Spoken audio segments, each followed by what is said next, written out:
এবার পীরদের থেকে যে মানুষের অন্তরটা দূরে সরে যায় আর বাতিল ফেরকার দিকে আকৃষ্ট হয়, এটা হলো মূল উদ্দেশ্য। বাবা কথা কি বুঝতে পেরেছেন? আপনারা বলেন তো, ধানের জমিতে যদি কেউ বলে বাবা এই জমিতে ধানের দরকার নাই, শুধুমাত্র আগাছার দরকার, তাহলে হবে? ব্যাপারটা কিন্তু বর্তমানে তাই ঘটতেছে। আগে পীর দিয়ে ইসলামে যাচ্ছে, এখন বলতেছে পীর মানেই ভণ্ড। সারা জীবন ধান গাছ থেকেই ধান এসেছে, এখন এরা বলতেছে ধান গাছ থেকে আর ধান হবে না, এখন আগাছা বাতিল 72, এই 72 প্রকার আগাছা থেকে ধান বের হবে, ধানক বের করে দাও। কথা কি বুঝতে পেরেছেন? এই জমির থেকে ধানের গাছ উঠায় দিয়ে 72 প্রকার আগাছা আবাদ করা যেমন, পৃথিবীর ইতিহাস থেকে আল্লাহর ওলিদেরকে উঠায় দিয়া ইসলাম প্রচার করার দাবিও ঠিক তেমনই। আগাছার উৎপাদ বেশি। বাবাজির বই লেখা হচ্ছে, হাজার প্রকার বই বের করতেছে বাতিল 72। এমনকি বাংলাদেশের ইতিহাস বড় কষ্ট লাগে। বাংলাদেশের ইতিহাস খোলেন, আজকে বাংলাদেশে যারা টেক্সট বুক বের করতেছে সরকারিভাবে, আমি অনুরোধ করব বাংলার সরকার প্রধানকে, বাংলার সরকার প্রধান বর্তমান যিনি এবং তার আব্বাজান ছিলেন কমপ্লিটলি আল্লাহর ওলিদের ভক্ত, কিন্তু তাদের আন্ডারে চাকরি করে যারা বোর্ডে, মাধ্যমিক বোর্ড আছে না, কথা বলে না কেন, মাধ্যমিক উচ্চ মাধ্যমিক, এই যে বোর্ডগুলি, এই বোর্ডগুলোর যে বডিটা তৈরি করা হয়েছে, এই বডির অধিকাংশই 2-4টা হিন্দু আছে, এরা তো ইসলাম বোঝে না, আর কয়েকটা মুসলমান রাখছে, বেশিরভাগই নাস্তিক। না কথা নাকি কি হলো? এর মধ্য থেকেও দিনদারির দিকে যদি কারো একটু ঝুঁকি থাকেও, সেটা ওহাবি দিনদারি, ওহাবি, নবীর দুশ্মন। এদের একজনের নামে আগে মোহাম্মদ নাই, নামের আগে ডক্টর আসে, নামের আগে বহুত কিছু আছে, প্রফেসর আছে, অধ্যাপক আছে, কিন্তু মোহাম্মদ শব্দ এদের কপালে জোটেনি, কারণ এরা নাস্তিক। এই নাস্তিকদের আন্ডারে যখন আমার শিশু কিশোর, যুবক তরুণ, যারা টিন শ্রেণী অর্থাৎ কেবলমাত্র যুবক যুবতী, তরুণ তরুণী, কিশোর কিশোরী, সবে মাত্র তারা স্কুল মাধ্যমিক পাশ করবে, আপনার 9 এবং 10 ক্লাসে পড়বে, এই সময় তাদের ভিতরে কিছু বীজ ঢুকে দেওয়ার জন্য উল্টাপাল্টা কথা তারা পদ্যের মাধ্যমে, গদ্যের মাধ্যমে, লেখনির মাধ্যমে সেট করতেছে। আমি পায়ে হাত দিয়ে বলি, সাহিত্য আর ইসলাম ধর্ম দুই জিনিস। সাহিত্য কোনোদিন ইসলামের আওতায় হয় না। সাহিত্য হলো, সাহিত্যের মূল নীতি হচ্ছে সত্য কি আর মিথ্যা কি আর কাল্পনিক কি, এটার সাথে কোনো সম্পর্ক নেই। সম্পর্ক হলো রস লাগিয়ে মানুষের মনোরঞ্জন করা, এটা হলো সাহিত্যের রূপ। আর ইসলাম হচ্ছে কে ভালো বললো, কে মন্দ বললো, কিসের রস আর কিসের কি তাকানোর সুযোগ নাই। আল্লাহ এবং নবীর সন্তুষ্টির জন্য কোরআন সুন্নাহ মানতে হবে। সুতরাং সাহিত্য সাহিত্যের ধারায় চলবে। সাহিত্য কিসের ধারায় চলবে? সাহিত্যের ধারায় চলবে। সাহিত্য কখনো ধর্ম নিতে পারে না, কারণ সাহিত্যের যারা কাজ করে অধিকাংশই নাস্তিক মনা, অধিকাংশ নাস্তিক মনা। সবাইকে আমি বলবো না, অধিকাংশ। বাংলাদেশের ইতিহাস আপনারা জানেন, যত নাস্তিকগুলা বের হয়েছে ঢাকা ইউনিভার্সিটির সাহিত্য ডিপার্টমেন্ট থেকে, কলা বিভাগ থেকে। কথা বলছেন না কেন জোরে? ওই আহমদ শফিগণ, ওই হুমায়ুন কম, অথবা এই যে আরও যেগুলা বের হচ্ছে, ধীর বের হলো, এর আগে ওই যে আপনার গেছে শামসুর রহমান, কবি শামসুর রহমান, এ ধরনের বিভিন্ন লোকেরা, তারা কিন্তু এই ঢাকা ইউনিভার্সিটির সাহিত্যিক ডিপার্টমেন্টে যারা, অধিকাংশ এরা কিন্তু নাস্তিক মনা পরিবেশ নিয়ে তারা গড়ে উঠেছে। সুতরাং তাদের মধ্য দিয়ে যদি নবীর পক্ষে কথা লেখা হয়, তাহলে ওই লেখাটা সঠিক লেখা হবে না, ওটা ওহাবি, খারেজি এবং নবীর দুশ্মনী পথে লেখা হবে। তার প্রমাণ আপনারা দেখবেন অসংখ্য কথা। কয়টা কথা আমি বলবো। এই বইটার নাম বাংলা সাহিত্য নবম দশম শ্রেণী। এটা নিয়ে আমি অনেক কথা বলেছি এ পর্যন্ত। নবম দশম শ্রেণী হলো টিন শ্রেণীর ছাত্রছাত্রীর জন্য। টিন যারা কেবলমাত্র সবেমাত্র যৌবনে পদার্পণ করছে। কথা বলছেন না কেন? মেধার বিকাশ ঘটার পূর্বেই এদের ভিতরে যেন উল্টাপাল্টা মন্তব্য ঢুকে দেওয়া যায়, এই জন্য কিছু সাহিত্যিককে ছেদ করা হয়েছে। যে সাহিত্যগুলো ছিল বেশিরভাগই নাস্তিক মনা, পাশাপাশি অতিরিক্ত হলে ধর্মের নাম ভাঙলেও সে ছিল ওহাবি, লামাজহাবি অথবা নবীর দুশমন। তার মধ্যে একজনের নাম আমি বলছি, নাম হলো মোহাম্মদ অজেদ আলী। এর নাম কি? অজেদ আলী। অজেদ আলী কিন্তু কমপ্লিটলি সে সাতক্ষীরা জেলায় তার বাড়ি, কমপ্লিট সে জন্মগতভাবে একজন লামাজহাবি, আহলে হাদিস দাবিদার, লামাজহাবি ওহাবি মাযহাবের মানুষ। এরা সাহিত্যিক, অনেক জায়গায় বহুত উৎপাত করেছে সাহিত্যের দৃষ্টিকোণ থেকে আল্লাহ নবীর বিরুদ্ধে, ওলিয়া উলিয়ার বিরুদ্ধেও তারা। আপনারা এর সহপাঠ আমি এর পরবর্তী জুমাতে যদি সম্ভব আমি বলবো, সহপাঠ এই নবম দশমের এক সহপাঠ একটা বের করেছে, সেটা আপনার নাটক, উপন্যাস এই জাতীয় দিয়ে এটা একটা লিখছে বহিপীর নামে একটা লিখেছে। তো বহিপীরের চরিত্র দিয়ে তারা প্রমাণ করতে চেয়েছে যে পীর মানে ভণ্ড এবং মানুষের উপর নির্ভরশীল। কিন্তু আমি বলতে চাই এখানে পীর শব্দ আসলে কেন? বাংলাদেশ, ভারত, পাকিস্তানে তো অসংখ্য, সারা পৃথিবীতে অসংখ্য মুফতি মুহাদ্দিস আছে যারা সরাসরি মহিলার সাথে ধরা পড়তেছে, তাদের নাম কেন আসলো না? ভারত, পাকিস্তান, বাংলাদেশ, সারা পৃথিবীতে সারাদিন অহরহ ফেসবুকে আসতেছে, ইউটিউবে আসতেছে, পত্রিকাতে আসতেছে অসংখ্য জঙ্গি সন্ত্রাসী মুফতি মুহাদ্দিস মুফাসসির নামের কলঙ্ক, যারা নবীজির দুশমনি করে মানুষকে ধ্বংস করতেছে। এ ধরনের মুহাদ্দিস মুফতি এদের নামে তো কোনো এ ধরনের ঘটনা লেখা হয় না। কথা বলছেন না কেন? কারণ হচ্ছে এরা সব কয়টায় বাতিল ফেরকা দ্বারা বাতিল ফেরকার কাছে বিক্রি, কিন্তু বাতিল ফেরকার কাছে বিক্রি। আমি আপনাদেরকে পীর নিয়ে আজকে কথা বলছি না, আজকে আমি বলছি আমার নবীজি নিয়ে। নবীজি পাক সাল্লাল্লাহু আলাইহি ওয়াসাল্লাম সম্পর্কে একজন সাহিত্যিক কি করে সঠিক কথা লিখবে? কারণ সাহিত্যিকের মূল কথাই হলো মানুষের মনোরঞ্জন করা। সাহিত্যিকের মূল কথাই হচ্ছে রস দিয়ে সত্যকে মিথ্যা, মিথ্যাকে সত্য এবং কল্পনার জগৎকে সামনে প্রতিষ্ঠা করে সত্য নামে চালিয়ে দেওয়া। এটার নাম সাহিত্য। এটা তো ইসলাম চলে না, এটা তো ইসলাম হয় না। আমি আপনাদের খেদমতে আরজ করছি, টিন শ্রেণীর ছেলেরা যারা মাধ্যমিক ক্লাসে পড়ছো, ছেলে মেয়ে, আপনাদের পায়ে হাত দিয়ে বলছি, আপনারা কিন্তু এখান থেকে কোনো সবক নেবেন না। কারণ কোনো সাহিত্যিকের মুখ থেকে আল্লাহ নবীর কথা বা কোরআন সুন্নাহর কথা শোনা মানে ষাঁড়ের কাছ থেকে দুধ নেওয়ার মতো। ষাঁড় কোনোদিন দুধ দেবে না, কিয়ামত হবে ষাঁড় দুধ দিতে পারে না। ষাঁড় দুধের মতো তরল জিনিস দিতে পারে, সেটা হলো পেশাব। কথা কোনা কি বোঝেন না? সাহিত্য থেকে কখনো ইসলাম নেওয়া যাবে না। ইসলাম নিতে হবে গাভীর কাছে গিয়ে যেমন দুধ পাওয়া যায়, খেজুর গাছের কাছে গিয়ে যেমন রস পাওয়া যায়, অনুরূপভাবে হক্কানি উলিল আমর কোরআনের ভাষায় সূরাতুল নিসার 59 নম্বর 800 অসংখ্য আয়াতের ভিত্তি হক্কানি উলিল আমর, আল্লাহর ওলি যারা দুনিয়ার কাউকে তোয়াক্কা করে না, বরং তারা চেষ্টা করে কি করে মানুষ আল্লাহওয়ালা হবে, কি করে মানুষ জঙ্গি সন্ত্রাস মুক্ত হবে, কি করে মানুষ শান্তিপূর্ণ হবে এবং দুনিয়াতে খেলাফত আসবে, আখেরাতে তারা আল্লাহর সন্তুষ্টির মধ্যে জান্নাতে ঢুকবে। এই চিন্তা চেতনার মানুষ যারা, তাদের কাছে গেলে সঠিক ইসলাম পাওয়া যাবে। জোরে বলুন ইয়া আইয়ুহাল্লাযীনা আমানুত্তাকুল্লাহ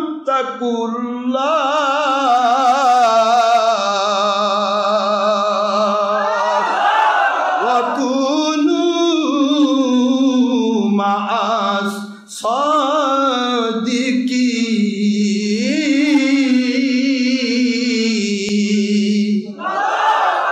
কোরআন শরীফের সূরাতুল তাওবা, সূরাতুল বারাআত, কোরআন শরীফের 9 নম্বর সূরা, কয় নম্বর সূরা?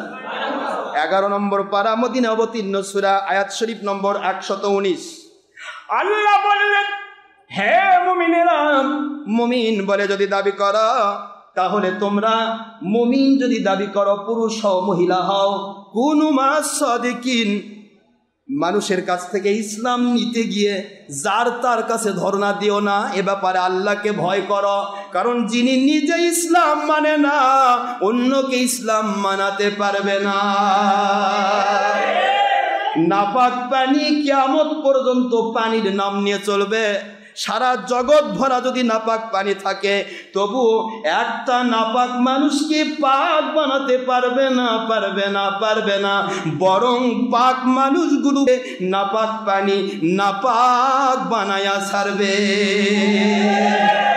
এই জন্য কোরআন সুন্নাহয় একটি জায়গাও বলা হয় নাই তোমরা মিথ্যাবাদীর সাথী হও, একটি জায়গাও বলা হয় নাই দুনিয়াদারের সাথী হও, সাহিত্যিকের সাথী হও, ভৌলগুলিকের সাথী হও, চোরের সাথী হও, ডাকাতের সাথী হও, বলছি নি?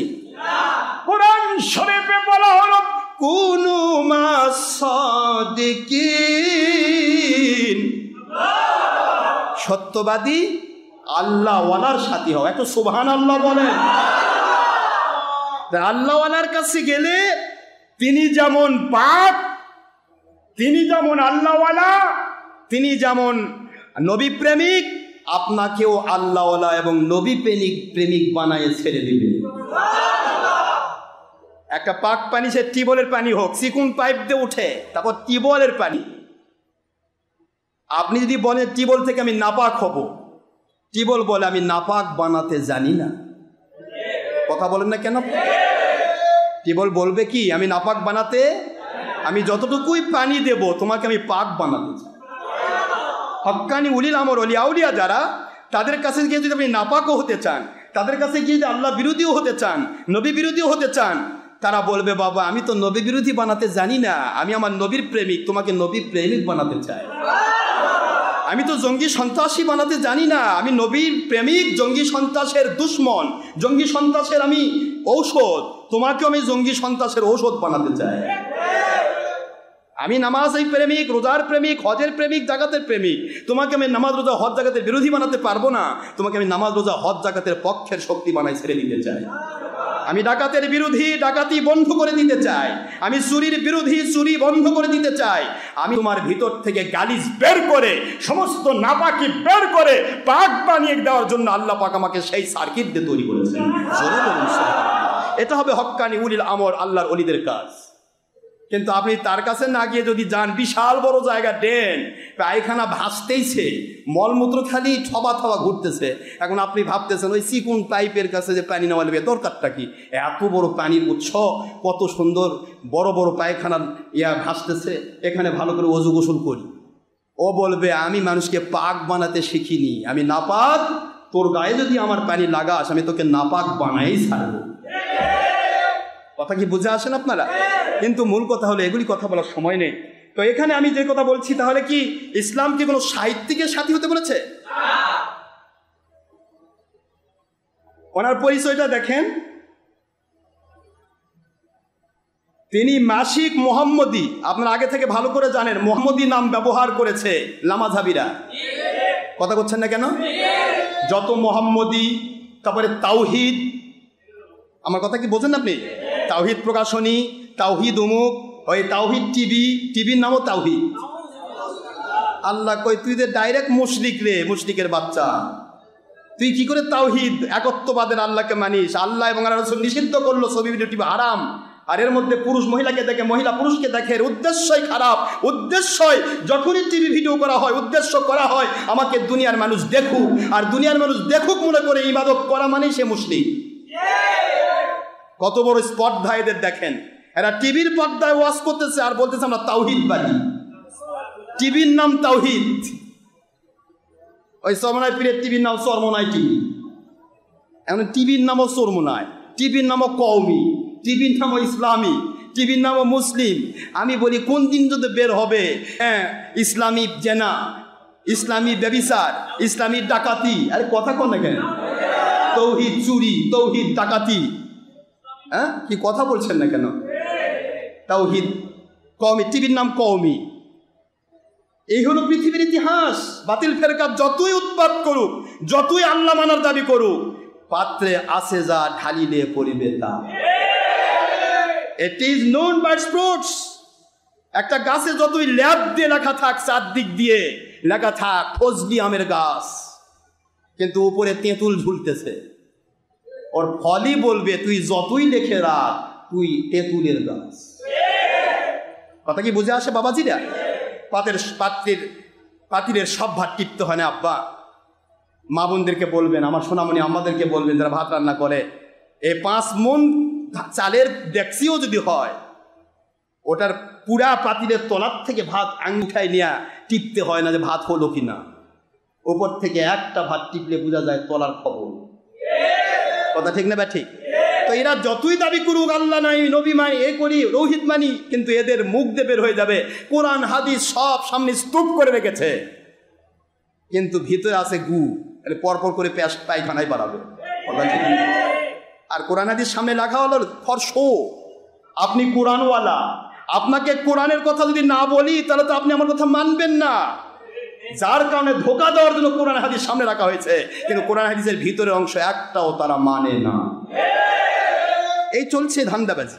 তা সেটা হলো, আমি যে কথা বলতে যাচ্ছিলাম, মাসিক মোহাম্মদী, দৈনিক মোহাম্মদী, 2টি পত্রিকার সে সাংবাদিক ছিল। সেই ব্যক্তি মানুষ মোহাম্মদ সাল্লাল্লাহু আলাইহি ওয়াসাল্লাম নামে প্রবন্ধ লিখলো মরুভাস্কর থেকে। মরুভাস্কর তার প্রবন্ধকের বই, সেখান থেকে সেই মানুষ মোহাম্মদ সাল্লাল্লাহু আলাইহি ওয়াসাল্লাম নামক কথা লিখলো। মোহাম্মদ সাল্লাল্লাহু আলাইহি ওয়াসাল্লাম কিরকম মানুষ, এই কথা কোনো সাহিত্যিক বোঝা সম্ভব না।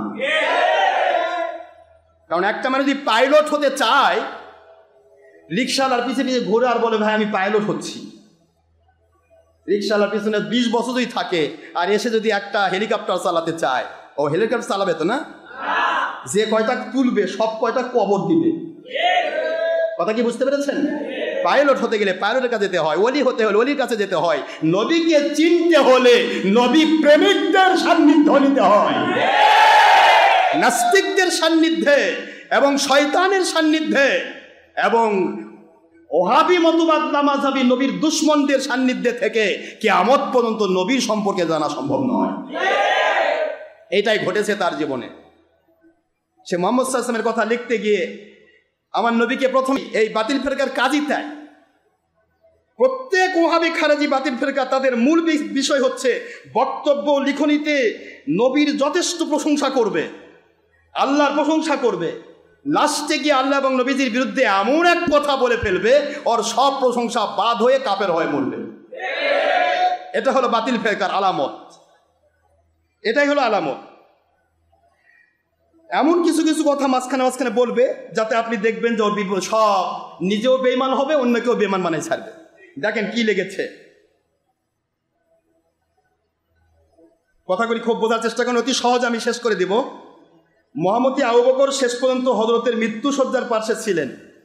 তিনি গম্ভীরভাবে জনতার মধ্যে দাঁড়াইলেন। আগের কথা হলো হযরতের মৃত্যুর কথা প্রচারিত হলে মদিনায় যেন আধার ঘনায় আসিল, কাহারও মুখে আর কথা সরে না, কেউ বা পাগলের মতো কাণ্ড শুরু করে।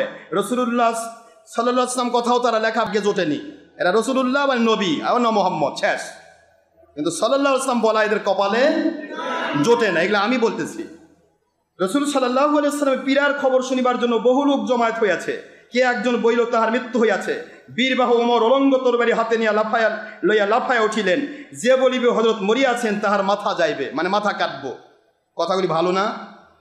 এখন লাস্টে এসে বলতেছে, মহামতি আবু বকর এসে বলেন, যাহারা হযরতের পূজা করিত। আবু বকর কি পূজা শব্দ ব্যবহার করেছে? ইসলামে কোনো পূজা শব্দ আছে? ইসলামে আছে ইবাদত। কি বলেন না? পূজা আছে হিন্দুতে। এরা হিন্দুদের সাথে সংস্পৃশ্য, যেখানে এদের ভাষায় এই পূজা শব্দ চলে আসে। আবু বকর কি পূজা ব্যবহার করেছে? দেখেন আবু বকর হযরতের পূজা, যারা হযরতের পূজা করত, মানে মোহাম্মদ আর নাই, এখন হযরত। কথা কি বুঝতে আপনারা? হযরত কি? হযরত শব্দের অর্থ কি? হযরত কে? হযরত তো হযরত আবু বকর হতে পারে, হযরত ওমর হতে পারে, হযরত অমুক হতে পারে, হযরত অনেকের নামে ব্যবহার হয়। মুহাম্মদ সাল্লাল্লাহু আলাইহি ওয়াসাল্লামের নাম হলো আখেরি নবী, দু জাহানের বাদশা, সাইয়্যিদুল মুরসালিন, নবী রাসূলের নবী রাসূল। তার নামে শুধু হযরত খাটে না, এটা সাহিত্যের ভাষায় খাটতে পারে, কিন্তু ইসলামী শরীয়তের ভাষায় শুধু হযরত খাটবে না। কমের পক্ষে নবী শব্দ ব্যবহার হতেই হবে, কারণ পৃথিবীর অন্য মানুষ আর নবী রাত আর দিন তফাৎ। যারা হযরতের পূজা করিত তাহারা জানুক তিনি মারা গিয়াছেন, আর যাহারা আল্লাহর উপাসক তাহাদের জানা উচিত আল্লাহ অমর অবিনশ্বর। আল্লাহর সুস্পষ্ট বাণী মোহাম্মদ সাল্লাল্লাহু আলাইহি ওয়াসাল্লাম একজন রসুল বই আর কিছুই নন। তার পূর্বে আরও অনেক রসুল মারা গিয়েছেন। রসুল্লাহ সাল্লাল্লাহু আলাইহি ওয়াসাল্লাম মরিতে পারেন, নিহত হইতে পারেন, তাই বলিয়া তিনি যে সত্যই তোমাদের দিয়া গেলেন তাকে কি তোমরা মাথা পাতিয়া গ্রহণ করিবে না? এই বিশ্বভুবনে ওই দূর অন্তরিক্ষে যাহা কিছু দেখিতে পাও সবই আল্লাহর সৃষ্টি, তাহারই দিকে সকলের মহাযাত্রা। এই পরের কথাগুলি আবু বকরের মূল কথা। আবু বকর রাদিয়াল্লাহু আনহু বোঝাতে চাচ্ছিলেন যে মুহাম্মদ সাল্লাল্লাহু আলাইহি ওয়াসাল্লাম নিয়ে পাগল হওয়া দরকার নেই, কারণ হুজুর সাল্লাল্লাহু আলাইহি ওয়াসাল্লাম ইসলাম যেন সারা পৃথিবীতে ছড়ে যায়। আপনাদের নবীজির শান নিয়ে পাগলামি করতে গিয়ে যেন ইসলাম থেকে মানুষ বিমুখ হয়ে না যায়, এই কথাটাই তিনি বুঝাতে গিয়ে সামনের কথা বলেছিলেন যে নবীজি পাক সাল্লাল্লাহু আলাইহি ওয়াসাল্লাম তিনি ইন্তেকাল মোবারক করেছেন। কিন্তু এই আবু বকর তার জীবনে তার আলীর কাছে বলে গেলেন, আলী আমার নবী মরতে পারেন না, তিনি হায়াতুন নবী। যখন আবু বকর একটা দিক কথা বলবেন তখন আবু বকর যেন আরেক দিক কথা নিয়ে আসে, ওইটাকে গ্যাটিস দিতে হবে, না হলে ইমান থাকবে না। আবু বকরের আকীদা কি ছিল? নবী মরা নবী না। হযরত আবু বকর বলেন, আলী আলী আমি যখন ইন্তেকাল করব আমার পুরাতন জামা, যেই জামা দিয়ে আমার নবীজি পাক সাল্লাল্লাহু আলাইহি ওয়াসাল্লাম নবীজির সাথে আমার হিজরত হয়েছে, নবীজির সান্নিধ্যে ছিলাম, ওই জামাটা দিয়ে আমাকে কাফনের কাফন পরাবে। সুবহানাল্লাহ বলেন। এরপরে আমাকে আমার নবীজি রওজা পাকের পাশে নিয়ে যাবে, নিয়ে যাওয়ার পরে বলবে, আল্লাহর বন্ধু আপনার আবু বকর, আপনার কথা মোতাবেক আমরা রেখেছিলাম, আপনি বলেছিলেন আবু বকর আমার দুনিয়ার সাথী, আবু বকর আমার কবরের সাথী, আপনার কবরের সাথী বলে আপনি দুনিয়া থেকে গিয়েছেন, আবু বকর আমার জান্নাতে সাথী, সব জায়গায় আপনার এই কথা ছিল। ও আল্লাহর বন্ধু, এই মুহূর্তে আবু বকরকে আপনার সামনে নিয়ে আসা হয়েছে। আবু বকর ওসিয়ত করেছেন যে আপনি যে হায়াতুন নবী, আপনি যে কবর থেকে কথা বলতে পারেন, আপনি যে কবর থেকে সত্যায়ন করতে পারেন, এই আকীদা আবু বকরের ছিল, আলীর ছিল, সাহাবায়ে কেরামের ছিল। তার প্রকাশ্য প্রমাণ হযরত আবু বকর বলেন, আমার ব্যাপারে আমার নবী বলেছেন তিনি যেখানে আছেন তার কবরের পাশে আমি শায়িত থাকব। কিন্তু এটা নবীজির দুনিয়াতে থাকাকালীন কথা, কিন্তু তিনি পরে আরো 2 বছরের অতিক্রম হয়ে গেছে আমার জীবন, আমি তো মারা যখন যাব, সময় ঘনিয়ে আসতেছে।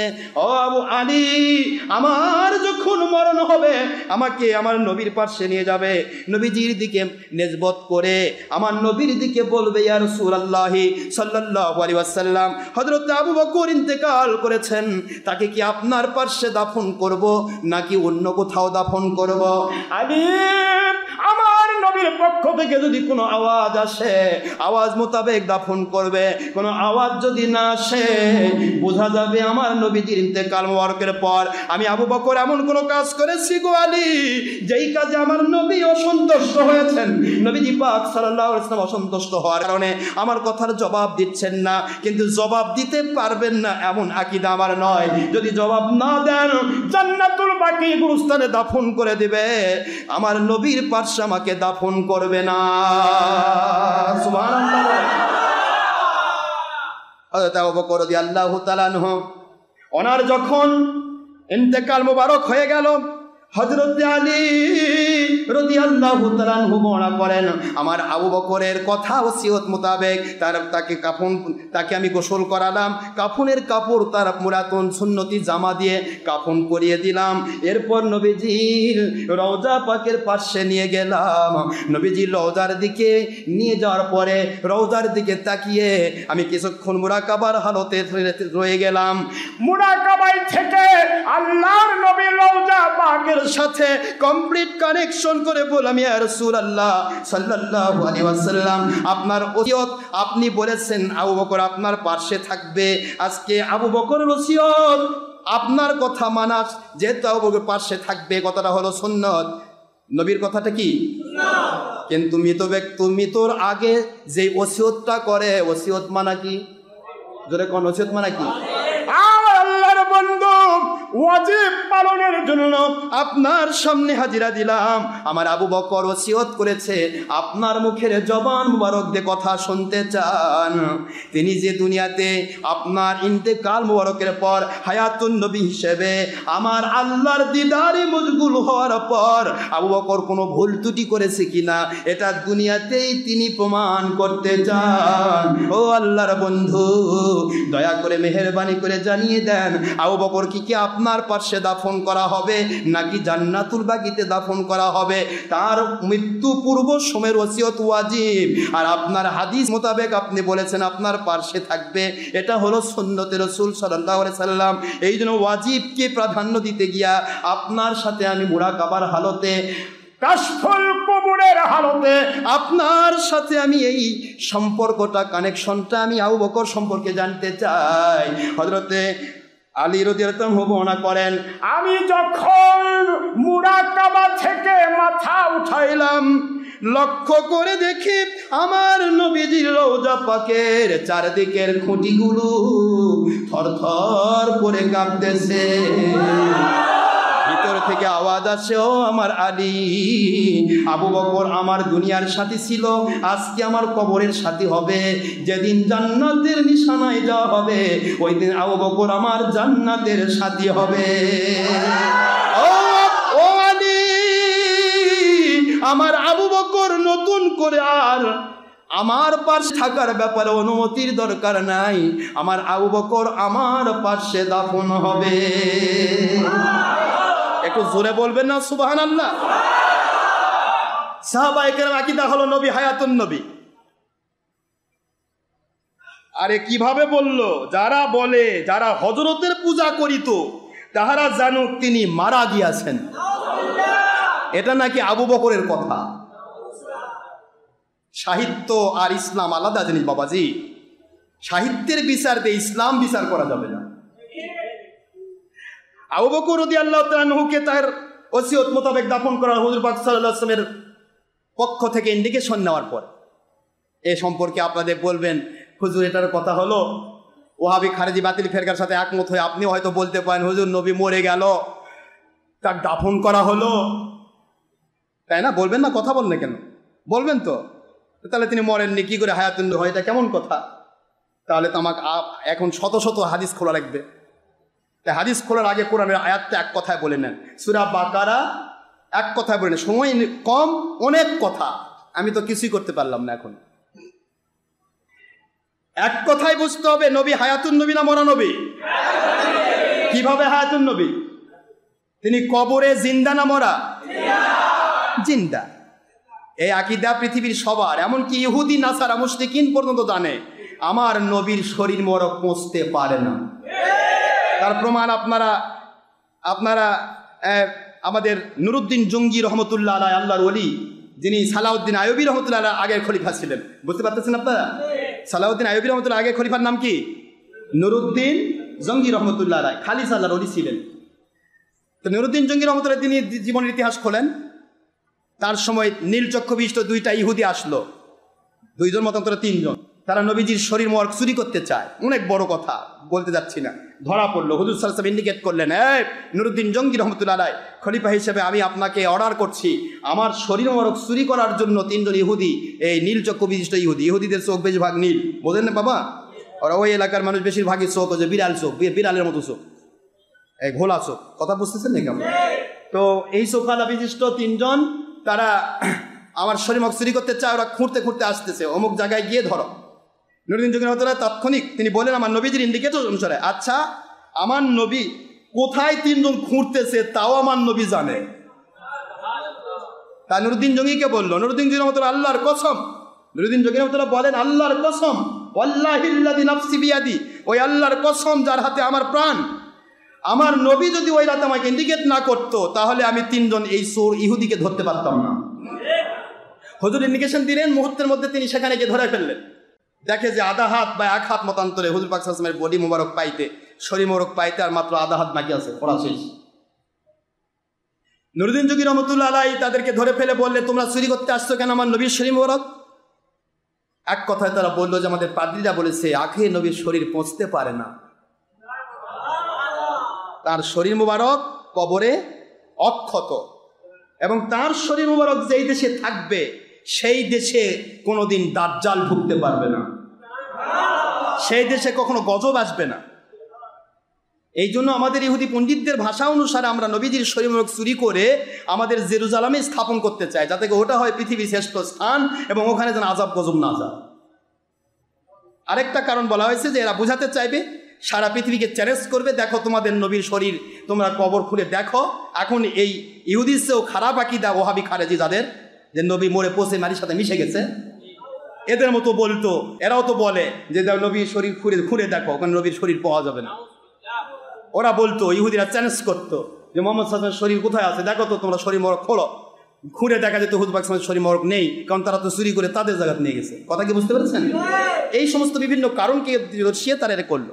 তাহলে ইহুদি নাসারারাও জানে, বুঝে, মানে, আকীদা পোষণ করে যে মুহাম্মদ সাল্লাল্লাহু আলাইহি ওয়াসাল্লামের শরীর মোবারক মাটি খেতে পারে না, কিন্তু এরা কয় মাটির সাথে মিশে গেছে। তারা এদের আকীদা তো ইহুদির চেয়েও বড় খারাপ।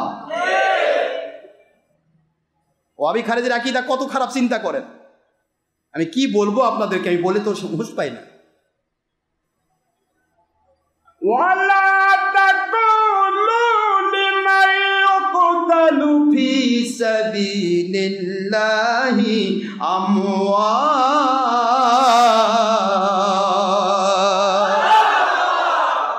বাল আহইয়াউ ওয়ালাকিন লা তাশউরুন।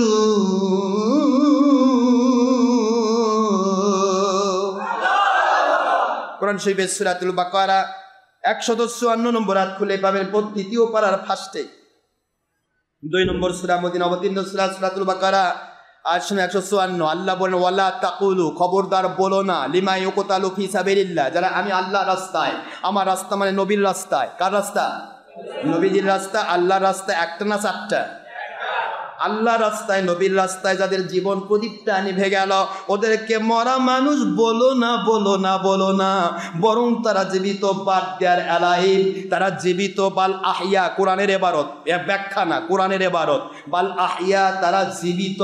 ওয়ালাকিন লা তাশউরুন, তোমাদের মধ্যে যারা নির্বোধ, স্টুপিড, ননসেন্স, জ্ঞান নাই, বোধ নাই, বোঝেন নাকি আপনারা? এই স্টুপিড শ্রেণীর মানুষ, ননসেন্স মার্কা মানুষ, নির্বোধ শ্রেণীর মানুষ, লা তাশউরুন, যাদের জ্ঞান বোধ নাই, তারাই বুঝে না নবী হায়াতুন নবী, আমার নবীর রাস্তায় যার জীবন চলে যায় তারাই মরা নয়, আমার নবী কেমনে মরা হয়। ولا تحسبن الذين قتلوا في سبيل الله أمواتا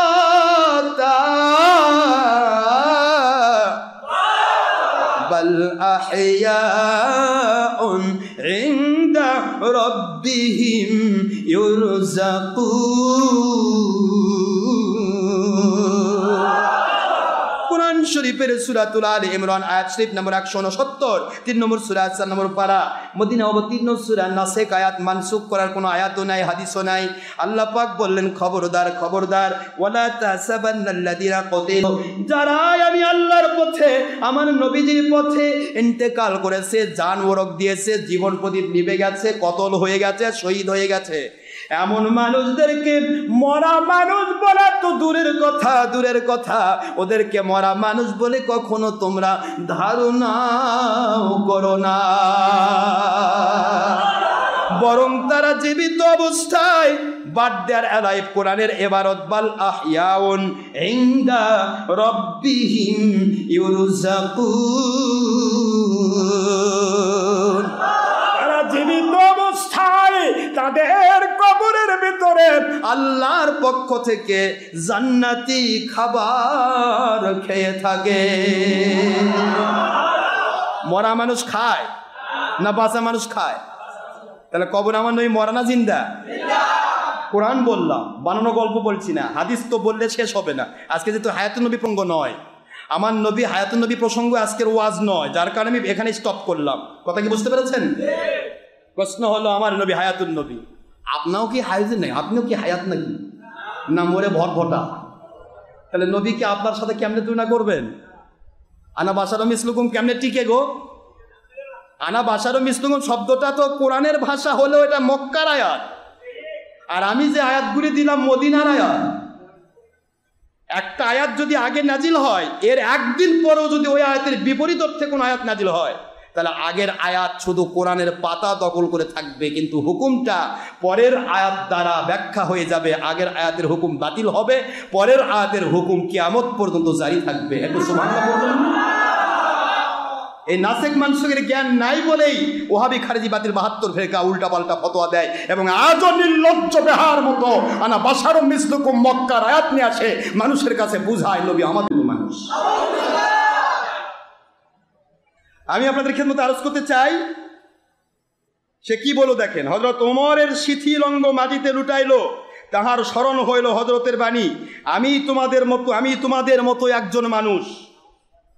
মানুষ মাত্র, তাও মাত্র লেগে দিছে, ওর বাপ বানাইছে এটা মাত্র। আপনারা বোঝেননি নাকি? মাত্র কখন বলা হয় যে ওটা ছাড়া আর কিছু না, কথা বোঝেন না? আপনি কোনো ব্যাংকে যদি টাকা লেখেন, 5 কোটি টাকাও দেখেন, তাহলে লাস্টে কি লিখবেন? ওই মাত্র যদি না লেখেন তাহলে বোঝা যাবে আরও আছে। আর মাত্র যেই লেখছেন মানে এইটাই, এই অ্যামাউন্ট ছাড়া আর আমি চাচ্ছি না। কথা কি বুঝতে পেরেছেন? তার আমার নবী মানুষ মাত্র, তার মানে তাছাড়া কিছুই না তিনি। কথা কি বুঝতে পেরেছেন? আমাদের মতো মানুষ মাত্র। আর আগে বলে গেল, আগে এই ব্যক্তি বলে গেল, দেখেন আগের কথা দেখেন, কষ্ট হচ্ছে নাকি আপনাদের? আগের কথা কি? মুহাম্মদ সাল্লাল্লাহু আলাইহি ওয়াসাল্লাম রসুল বই আর কিছু নয়। আগের আয়াতে বললো মুহাম্মদ সাল্লাল্লাহু আলাইহি ওয়াসাল্লাম রসুল বই কিছু না, রসুল ছাড়া আর কিছু না। কথা বুঝতেছেন নাকি আপনারা? ওমা মুহাম্মাদুন ইল্লা, এ আয়াত শরীফ সে আগে বলে গেল। এই আয়াত লিখতে গিয়েও তো বোঝা দরকার ছিল যে আমি আগে লিখলাম যে মুহাম্মদ সাল্লাল্লাহু আলাইহি ওয়াসাল্লাম রসুল ছাড়া কিছু না, তাহলে পরে আবার কেমনি আমি সেটিং করব যে মুহাম্মদ সাল্লাল্লাহু আলাইহি ওয়াসাল্লাম মানুষ ছাড়া কিছু না। মানুষ মাত্র আর রসুল মাত্র দুটা কি এক জিনিস? রসুল মাত্র হবে, রসুল ছাড়া তিনি অন্য কিছু না। সুবহানাল্লাহ বলেন। কি নবী রসুল, আর নবী রসুলের র্যাঙ্ক কিয়ামত পর্যন্ত কোনো উম্মত হাসিল করতে পারবে না। আর মানুষ মাত্র হলে হিন্দু হতে পারে, খ্রিস্টান হতে পারে, বৌদ্ধ হতে পারে, অমুক হতে পারে, নাস্তিক হতে পারে, চোর হতে পারে, ডাকাত হতে পারে, ভুলের মধ্যে ডুবে থাকতে পারে, গুনার মধ্যে ডুবে থাকতে পারে, মানুষ মাত্র। কথা বলছেন না কেন জোরে? মানুষ ভুলের মধ্যে থাকবে। কত বড় কৌশল করে এই জিনিসটা 3 শ্রেণীর ছাত্রছাত্রীর কাছে তুলে ধরা হচ্ছে, যাতে করে ছাত্রছাত্রী বোঝে মুহাম্মদ সাল্লাল্লাহু আলাইহি ওয়াসাল্লাম সম্পর্কে আকীদাটা প্রথমেই তাদের ঈমানটা ধ্বংস করে দিল।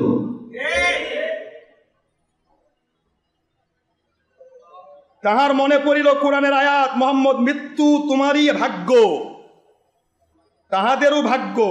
তাহার অন্তরে ধ্বনিয়া উঠিল মুসলিমের গভীর প্রত্যয়ের স্বীকারোক্তি, অমর সাক্ষ্য, মুহাম্মদ সাল্লাল্লাহু আলাইহি ওয়াসাল্লাম আল্লাহর দাস, মানুষ ও রসুল। এবার মানুষ আর রসুল এক জায়গা হলো। কথা কি বুঝতে পেরেছেন? প্রশ্ন হলো, আমি আপনাদের ক্ষেত্রে আলোচনা করতে চাই, শুধু বোঝার চেষ্টা করবেন। এখানে বোঝা গেল রসুল সাল্লাল্লাহু আলাইহি ওয়াসাল্লাম মানুষ মাত্র, তাই না? এখন এই ব্যক্তি আবার কি বলে যাচ্ছে, এটাই আমি বলছি যে কোনো বাতিল ফেরকার মানুষ হোক, অথবা সাহিত্যিক হোক, ওহাবি খারেজি বাতিল ফেরকা হোক, তারা যত কথাই নবীর বিরুদ্ধে বলতে যাক, কিন্তু ওদের মুখ দিয়েই বের হবে নবী কারো মতো নয়, ওদের মধ্যে বের হতে বাধ্য। আমার বগুড়াতে বাতিল ফেরকার এই আব্দুল হক ওয়াজাত একটা বই লেখছিল। এই যত কেতাবেরা লেখে, প্রত্যেক কেতাবেই এরা এই জিনিসগুলি করে যায়।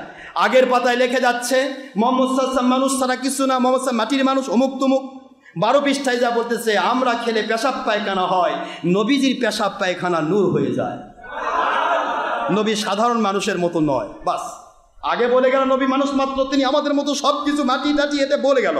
পরে গিয়ে বলছেন নবী সাধারণ মানুষের মতো নয়, আমরা খেলে পেশাব পায়খানা হয়, নবীর পেশাব পায়খানা নূর হয়ে যায়, কারণ তার পেশাব পায়খানা পবিত্র। জোরে বলুন সুবহানাল্লাহ। নবীজির পেশাব পায়খানায় পবিত্র, নূর, আর নবী গোটাটা মাটি, মানে মাটির মধ্যে থেকে নূর খালি পরপর করে বাড়াচ্ছে। তো এদের কথার ভিতরেই এরা ধরা খেয়ে যাবে। আমি আপনাদের ক্ষেত্রে আরজ করি, দেখেন, আল্লাহ বা আল্লাহর অংশ বা আল্লাহর পুত্র অথবা আল্লাহর অবতার নয়, এই কথা বুঝাতে গিয়ে মক্কি জিন্দেগিতে কাফেরদেরকে আল্লাহ পাক কন্ট্রোল করতে গিয়ে এই আয়াত নাজিল করেছেন, যাতে মানুষ কোনো ক্রমেই যেন ওই ইহুদিরা যখন নবী উজাইর আলাইহিস সালামকে আল্লাহর পুত্র বলতো, নাউজুবিল্লাহ বলেন, খ্রিস্টানরা যেমন ঈসা রুহুল্লাহ আলাইহিস সালামকে আল্লাহর পুত্র বলতো, এরকম অনেক বাতিল আছে যারা বলে আল্লাহর অবতার। বর্তমানে হিন্দু বা মুশরিকরা যারা, তারাও আল্লাহ মানে, কিন্তু তারা বলে দুর্গা আমাদের আল্লাহর অবতার, ভগবানের অবতার, অমুক অবতার, এর মধ্য দিয়ে আমরা আল্লাহ পাবো। এই ধরনের চিন্তা ভাবনা মানুষের অন্তরে যেন না থাকে, যেহেতু তারা পুতুল পূজারী ছিল, যেহেতু মক্কি জিন্দেগির প্রথম ইসলাম প্রমাণে তখন ছিল তারা সবাই অধিকাংশ পুতুল পূজারী, তাদের ভিতরে পুতুলের বা ইয়াতের বিভিন্ন দেবদেবী পূজা তাদের মানসিকতা থেকে দখল করেছিল। এই জন্য আল্লাহ পাক এই কথা কন্ট্রোল করার জন্য মক্কি জিন্দেগিতে আয়াত নাজিল করলেন যে আমার নবীকে যেন কখনো আমার অংশ না বলে, আমার অবতার না বলে, আমার পুত্র না বলে। এই কথাটা রদ করতে গিয়ে বলা হলো মুহাম্মদ সাল্লাল্লাহু আলাইহি ওয়াসাল্লাম তোমাদের মতো দেখতে একজন মানুষ, তবে তিনি ওহী দ্বারা নিয়ন্ত্রিত, গুনাহ মুক্ত, আর তোমরা গুনার সাথে যুক্ত। গুনাহ যুক্ত ভুলের মধ্যে ডুবে থাকা মানুষকে গুনাহ মুক্ত, ভুল ত্রুটি মুক্ত ওহির নবী পাঠায় দিলাম তোমাদেরকে গুনাহ মুক্ত করে, তোমাদের গুনাহ থেকে মুক্তি দিয়ে, ভুল মুক্ত করে কোরআন সুন্নাহ মেনে জান্নাতি বানানোর জন্য। জোরে বলুন সুবহানাল্লাহ। কথাগুলি বুঝতে কি অসুবিধা হচ্ছে আপনাদের?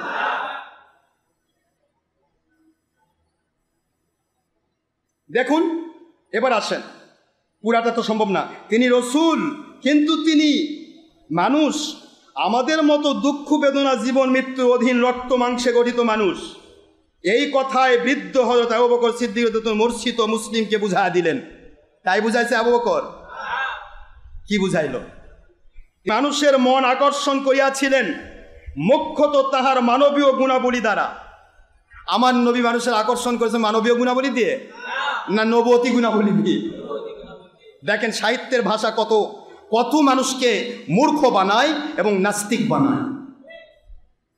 আমার নবী কোনো মানবীয় গুণাবলী দিয়ে মানুষকে আকৃষ্ট করেননি, আমার নবী নবুয়তের গুণাবলী দিয়ে মানুষকে আকৃষ্ট করেছেন। আমি প্রমাণ দিচ্ছি। মক্কার শ্রেষ্ঠ বংশে তিনি জন্মিয়াছিলেন, কিন্তু বংশ গৌরব হযরতের সচেতন চিত্তে মুহূর্তের জন্য স্থান লাভ করেন নাই। অর্থাৎ তিনি বংশ গৌরবে অহংকার যুক্ত ছিলেন না। কেন? আমরা যদি বড় বংশে হই তাহলে তোমার অহংকার চলে আসে, তাহলে মানবীয় গুণ তো অহংকার, নবী মানবীয় গুণ থেকে নিরাপদ ছিলেন। এটা সুবহানাল্লাহ বলবেন না জোরে? তাহলে তার কথায় সে প্রমাণ করে দিচ্ছে নবী আমাদের মতো, আমরা অহংকারী হতে পারি, নবী অহংকারী নন। এবার দেখেন, আবল্য তিনি ছিলেন আল আমিন। আবল্য, আবল্য বোঝেন তো? আবাল্য বোঝেন? ছোটকাল থেকে তিনি ছিলেন আল আমিন, বিশ্বস্ত। বাংলাদেশ সহ সারা পৃথিবীর মানুষকে ছেড়ে দিলাম, দেখান তো একটা মানুষ ওই মানুষটা ছোটকাল থেকে আল আমিন ছিল। আছে? তাহলে মানবীয় গুণ না নবতী গুণ? সে কিন্তু প্রমাণ করলো যে মানবীয় গুণ দিয়ে মানুষকে আকৃষ্ট করেছে। আবার তারই কথায় সে ধরা খেয়ে যাচ্ছে, কথাটা বোঝার চেষ্টা করে। আবাল্য তিনি ছিলেন আল আমিন, বিশ্বস্ত, প্রিয়ভাষী, সত্যবাদী, যেটা অন্য মানুষের পক্ষে সম্ভব নয়। তাহার অসাধারণ, এবার আসেন অসাধারণ,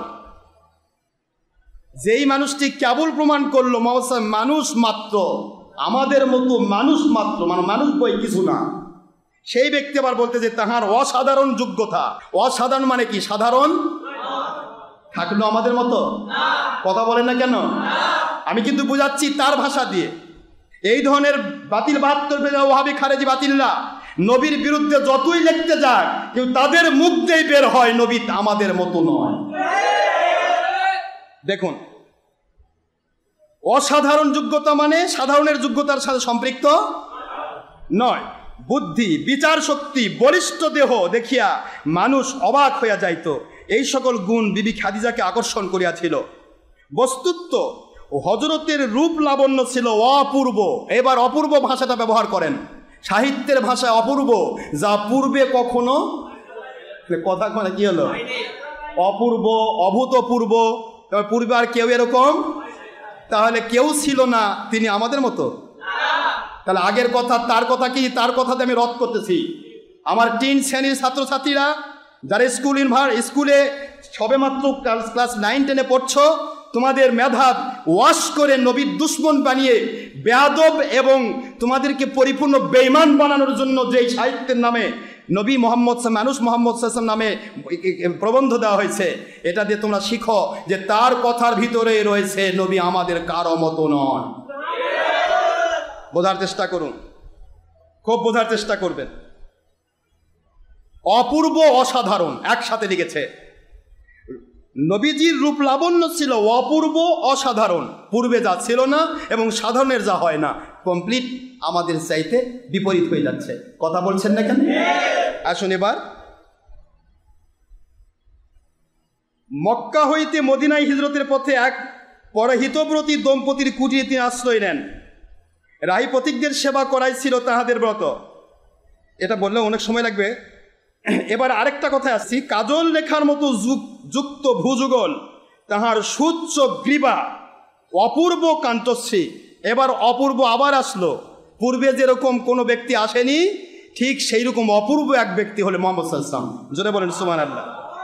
আবার তিনি লিখলেন, গুরু গম্ভীর তাহার নীরবতা, মধুবর্ষী তাহার মুখের ভাষণ, বিনীত নম্র তাহার প্রকৃতি, এক অপূর্ব পুলক দীপ্তি তার সুখে মুখে। অপূর্ব শব্দটা বারবার ব্যবহার করেছে। আগের পৃষ্ঠায় বলে গেল মুহাম্মদ সাল্লাল্লাহু আলাইহি ওয়াসাল্লাম মানুষ মাত্র, মানুষ ছাড়া কিছু না, আমাদের মতোই, কিন্তু অপূর্ব। আর কথা বলছেন না কেন? অপূর্ব অসাধারণ শব্দগুলো মনে রাখেন। বড় মনোহর সেই অপরূপ রূপের অধিকারী আখেরি মুহাম্মদ সাল্লাল্লাহু আলাইহি ওয়াসাল্লাম। অপরূপ রূপের অধিকারী মানে কোনো রূপ যার হয় না, অপরূপ। এবার আসেন সাহিত্যের ভাষায়, অকুত ভয়। অকুত ভয়, কাউকে তিনি কখনো ভয়, আমরা ভয় পাই না। কথা কন না, সাধারণ মানুষ ভয় পায় না? সাধারণ মানুষ অবশ্যই ভয় পায়, কিন্তু নবীজি কোনো ভয় ছিল না। অকুত ভয়, অকুত ভয় বিশ্বাসে তিনি অজেয়, কোনোদিনই তিনি পরাজিত নন। অজেয়, সবসময় বিজয়ী। সুবহানাল্লাহ জোরে কন। এটা সাধারণ মানুষের গুণ। অজেয় হইয়াছিলেন। শত্রুর নিষ্ঠুরতম নির্যাতন তাহার অন্তরে লৌহ কপাটে আহত হইয়া ফিরিয়া যাইত। শত্রু যতই নির্যাতন করুক, তার কাছ থেকে আহত হয়ে নির্যাতনই ফিরে যেত। তিনি কারো উপর কখনো বদদুয়া করতেন না। আমাদের কি সাধারণ মানুষের স্বাভাবিকতার দাবি, কোনো কিছুই প্রতিশোধ যদি নিতে নাও পারি, তার নামে বদদুয়া করেন। কথা বলছেন না কেন জোরে? কিন্তু আমার নবী প্রতিশোধ নেওয়ার ক্ষমতা ছিল, তিনি প্রতিশোধ নিলেন না। এগুলো অনেক ঘটনা তিনি তুলেছেন। মক্কা বিজয়ের ঘটনাও তিনি তুলেছেন। মক্কা বিজয়ের দিন হুজুর পাক সাল্লাল্লাহু আলাইহি ওয়াসাল্লাম সবাইকে করে দিলেন, পূর্বের কথা তিনি ভুলে গেলেন, একেবারেই তিনি নিলেন না। এখন প্রশ্ন হলো, প্রত্যেকটা ক্ষেত্রে প্রমাণিত হচ্ছে যে আমার নবীজি পাক সাল্লাল্লাহু আলাইহি ওয়াসাল্লামের মতো অন্য কেউ হতে পারে না, কখনো সম্ভব নয়। তাহলে আমরা হলে কি করতাম? হয় প্রতিশোধের আগুন ভিতরে জ্বলতো, আর নয়তো বা না পারলেও বদদুয়া করতাম। কি ঠিক না? ঠিক। কিন্তু আমার নবী প্রতিশোধ নেওয়ার ক্ষমতা থাকার ফলে প্রতিশোধ নিলেন না, এবং কখনো হুজুর পাক সাল্লাল্লাহু আলাইহি ওয়াসাল্লাম কারোর উপর বদদুয়াও। এটা মানবীয় গুণ না নবুয়তি গুণ? সুবহানাল্লাহ বলবেন না জোরে? এবার আসেন কয়েকটা কথা বলে দিই ওনার কথা। শত্রুর নিষ্ঠুরতম নির্যাতন তার থেকে লৌহ কপাটে আঘাত লেগে ফিরে আসতো। নির্যাতন তাকে কখনোই অন্যায় কাজে ব্যাপৃত করতে পারত না। কিন্তু সত্যে তিনি বজ্রের মতো কঠিন, পর্বতের মতো অটল হইলেও করুণায় তিনি ছিলেন কুসুম কোমল। করুণায় তিনি কি ছিলেন? ফুলের মতো কোমল। এখন আপনারা বলেন তো, করুণার দিক থেকে আমরাও কি কুসুম কোমল? এটা সাধারণভাবে সম্ভব? বৈরীর অত্যাচারে মানে শত্রুর অত্যাচারে বারবার তিনি জর্জরিত হইয়াছিলেন। শত্রুর লোষ্টাঘাতে, অরাতির হিংস্র আক্রমণে বরাঙ্গের বসন তাহার বহুবার রক্ত রঙিন হইয়া উঠিয়াছে। তথাপি পাপী মানুষকে তিনি ভালোবাসিয়াছিলেন। অভিশাপ দেওয়ার চিন্তাও তাহার অন্তরোদিত হয় নাই। প্রমাণ করতেছে তিনিই যে আমার নবী, আমাদের কারো মতো। এ কথাই বোঝাচ্ছি।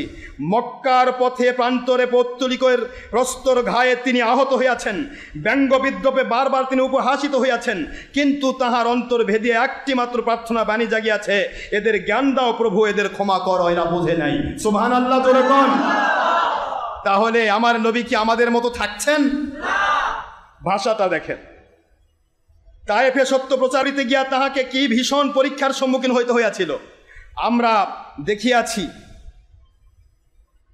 সাহিত্যের ভাষা তিনি দেখিয়াছেন। উনি কি ওই নবীর সময় ছিল নাকি? আমরা জানি বা শুনেছি, কেতাব পড়েছি, হাদিস পড়েছি, এই হিসেবে জানি, সেটা বলা ঠিক আছে।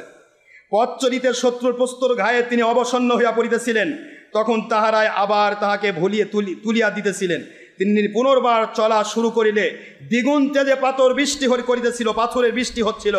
রক্তে রক্তে তাহার সমস্ত বসন ভিজিয়া, পোশাক পরিচ্ছদ ভিজিয়া গিয়াছে। দেহ নিশ্চিত রুবির ধারা পাদুকায় প্রবেশ করিয়া জমিয়া শক্ত হইয়াছে, অর্থাৎ রুবির ধারা রক্তের ধারা শরীর পাদুকার মধ্যে রক্ত শক্ত হয়ে জমিয়ে গিয়েছে। মৃত্যুর অবস্থায় তাহার চৈতন্যকে সমাচ্ছন্ন করিবার চেষ্টা করিতেছে, তথাপি অত্যাচারীর বিরুদ্ধে তাহার বিন্দুমাত্র অভিযোগ নাই। এখন আমি বলবো, ভাই বীর বাহাদুর, আপনার যদি এরকম অত্যাচার করা হয় আপনি কি করবেন?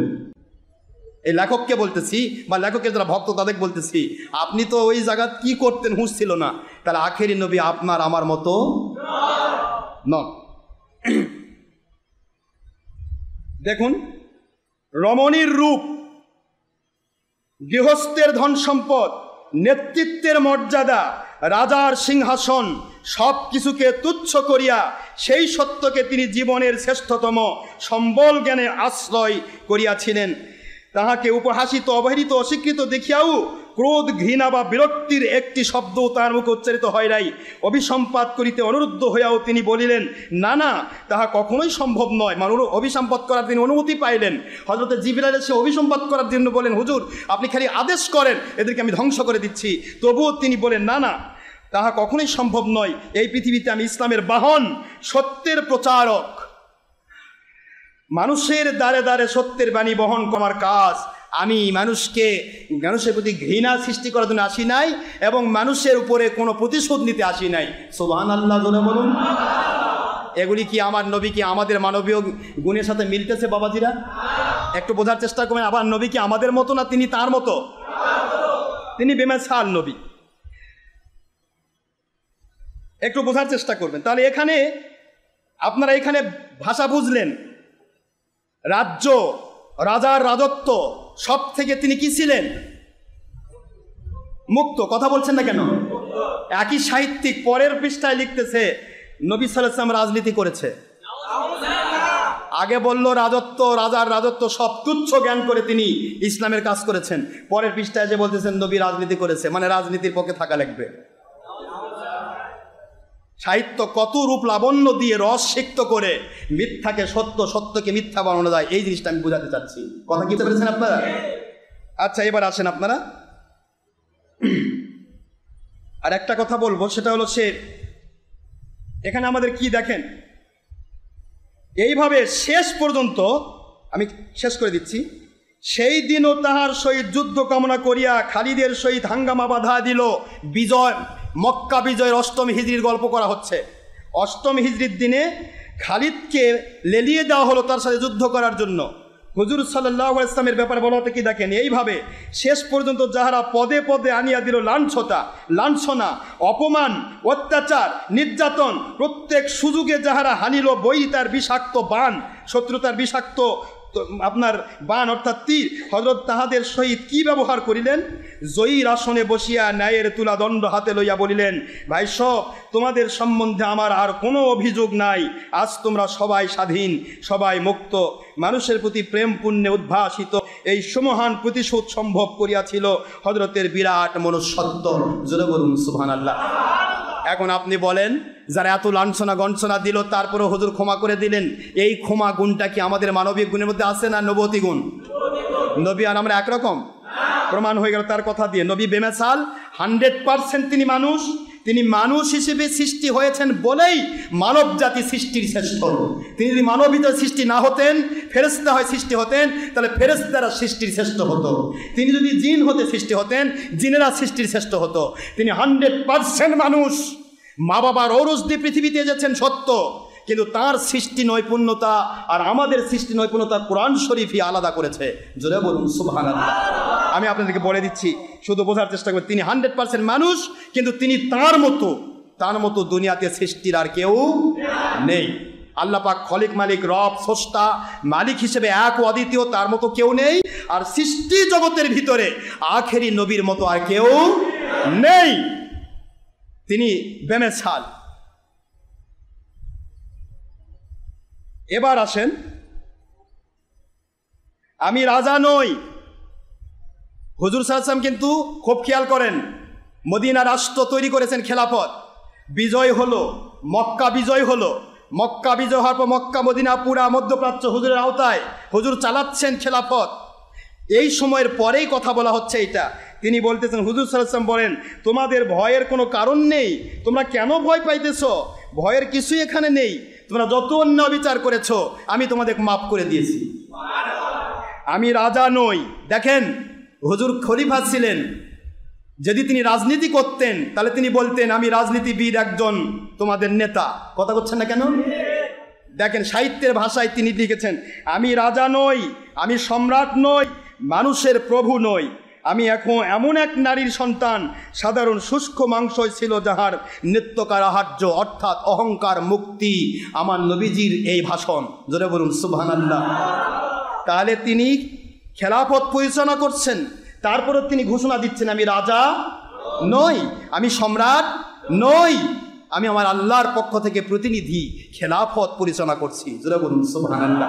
তাহলে যারা বলতেছেন, এই গ্রুপেরাই তো বলতেছেন আজকে, এই ব্যক্তিটা একদিকে ছিল লামাঝাব, আরেকদিকে সে জামাতি মৌদুদি, আর তার ভাষায় প্রমাণিত হচ্ছে আমার নবী খেলাফত প্রতিষ্ঠা করেছেন, তিনি রাজনীতি করেননি, রাজা ছিলেন না, সম্রাট ছিলেন না, তিনি ছিলেন খলিফা। জোরে বলুন সুবহানাল্লাহ। তাহলে দুটার মধ্যে কথা একটু চিন্তা ভাবনা করে নেবেন। মানুষ ত্রুটির অধীন, হযরত মানুষ, সুতরাং তাহার ত্রুটি হইতে পারে। এই কথাটা কত বড় কুফরি আকীদা! এই কথাটা কুফরি নাকি? যিনি ওহী দ্বারা নিয়ন্ত্রিত, ছোট্ট একটা ভুলও যদি হয়ে যায়, মুহূর্তের মধ্যে ওহী নাজিল হয়ে তাকে সংশোধন করে দেওয়া হবে, এটা ঠিক না? নবীগণ নিষ্পাপ, আল আম্বিয়া আলাইহিস সালাতু ওয়াস সালাম মুনাজ্জাহুনা মিনাস সাগাইর ওয়াল কাবাইর ওয়াল কবাই। সকল আকায়েদের কিতাব একমত, আকায়েদে দেওবন্দ, আকায়েদে ফিকুল আকবর, আকায়েদে নাসফি, সমস্ত আকায়েদের কিতাব এবং ফতোয়ার কিতাব, কোরআন সুন্নাহ ইজমা কিয়াস সহিহ হাদিস এবং কোরআনের ভিত্তি। আর নবীগণ ছিলেন কোরআনের ভাষা তাআসসাম। ইউসুফ আলাইহিস সালামের ঘটনা কোরআন শরীফে তুলে সূরা ইউসুফে বলা হয়েছে, ইউসুফ নবী আলাইহিস সালাম ছিলেন তাআসসাম, সম্পূর্ণ নিষ্পাপ। জোরে বলুন সুবহানাল্লাহ। মাসুম নবী রাসূল আলাইহিস সালাম মাসুম, নিষ্পাপ ছিলেন, তারা কোনোদিন ত্রুটি বিচ্যুতি করতে পারেন নাই। এখন প্রশ্ন হলো, আমি আপনাদের খেদমতে এই কয়েকটা কথা শুধুমাত্র তুলে ধরে এই কথাটা দিয়ে বোঝাতে চাইব, তিন শ্রেণী মানুষ যারা, আমার যুবক তরুণ কিশোর হিরক্ষণ রত্নরাজি, কিশোর কিশোরী, যুবক যুবতী যারা নতুন কেবলমাত্র আপনারা এই ক্লাস 10 বা 9-এ পড়ছেন, তাদের খেদমতে বলবো, আমার এই আলোচনাটা শুনে আপনাদের প্রমাণ করতে হবে যে লেখক যে কথাটি নবী মুহাম্মদ সাল্লাল্লাহু আলাইহি ওয়াসাল্লাম মানুষ মোহাম্মদ নামে লিখেছে, সে তার নিজের ভাষায় সে প্রমাণ করতে চেয়েছে নবীজি আমাদের মতো মানুষ, কিন্তু প্রমাণ হয়ে গেছে নবী আমাদের মতো নয়। কথা বলছেন না কেন জোরে? সে কিন্তু প্রমাণ করার চেষ্টা করেছে নবী আমাদের মতো মানুষ মাত্র, প্রমাণ করার চেষ্টা করেছে, কিন্তু তার অগোচরেই প্রমাণ হয়ে গেছে তার ভাষা দিয়ে, অপূর্ব, অপরূপ, দুর্লভ, অসংখ্য কথা দিয়ে, বিশেষণ দিয়ে নবীজিকে প্রমাণ সে করতে চেয়েছিল নবী আমাদের মতো মানুষ, কিন্তু প্রমাণ হয়ে গেছে তার লেখনী দিয়ে নবী কারো মতো নয়। এই কথাটা আমি প্রমাণ করার চেষ্টা করছি, একটু বোঝার চেষ্টা করি। পরবর্তী কথা, অসুবিধা হচ্ছে আপনাদের? কোরআন হাদিস কিন্তু এখনো বের করিনি, এটা কিন্তু কেবলমাত্র ওই যে লিখেছে উৎপাত করে তার ভাষাটা আমি তাকে ফেরত দিচ্ছি। সময় তো পেরিয়ে যাচ্ছে, মন খারাপ হচ্ছে বোধহয়, একটু বোঝেন, এটা দরকার আছে না? আর এর সাথে সাথে আমি সরকার প্রধানকে বলবো, এবং বাংলাদেশ টেক্সট বুক যেটা মূল জাতীয় শিক্ষাক্রম পাঠ্যপুস্তক বোর্ড বাংলাদেশ, এখানে আমি সেই সমস্ত মানুষকে সেট করতে বলবো যে মানুষগুলি ইসলাম বোঝে। এটা বাংলাদেশ সরকারকে আমাদের পক্ষ থেকে এটা উপদেশ। পাশাপাশি যদি সাহিত্যের জগৎ থেকে কোনো কথা ইসলাম সম্মত লিখতে মনও চায়, কোনো ওয়াহাবি জামাতি মওদুদি লিখিত নয়, আহলে সুন্নাতুল জামাতের ওলিয়া উলিয়ার লেখা কিতাব লিখুন, প্রবন্ধ বের করুন, নূর নবী থেকে কেতাব লেখুন, নূর নবী কেতাব আছে না, সেখান থেকে নবীর লেখেন। পারলে সাহিত্যই রাখেন, সাহিত্যের মধ্যে মাস্তানি করে ধর্ম ব্যবহার করতে চেষ্টা করেন না, এটা ঘুরে বেলো হয়ে যাবে, উল্টাপাল্টা হয়ে যাবে। পেশাব পায়খানার মধু আর দুধ সব একবারে মিক্সার হয়ে যাবে। কথা ঠিক না বা ঠিক? সাহিত্য কখনো ইসলামের ধারা পেশ করতে পারে না। যেমন মীর মোশাররফ হোসেন সাহিত্য লিখতে গিয়ে বিষাদ সিন্ধুর মধ্যে অসংখ্য কথা মিথ্যা লেগে বসে আছে। অনুরূপভাবে অসংখ্য সাহিত্যিক লিখতে ঠিকই চাইছে, কিন্তু মিথ্যা কথা রস দিতে গিয়ে তারা উল্টাপাল্টা করে ফেলেছে। সাহিত্য কখনো ইসলাম লিখতে পারে না। কথা ঠিক না বা ঠিক? ধরে করেন। এখানে আসেন, আমি আরেকটা কথা বলে দিই আপনার, দেখেন শত শত বরং সহস্র সহস্র হাজার হাজার মুসলিম তাহার ব্যক্তিগত পারিবারিক সুখ স্বাচ্ছন্দ্যের উপকরণ সংগ্রহ করিয়া দিতে সর্বদা শুধু ইচ্ছুক নয়, সমুৎসুক ছিলেন।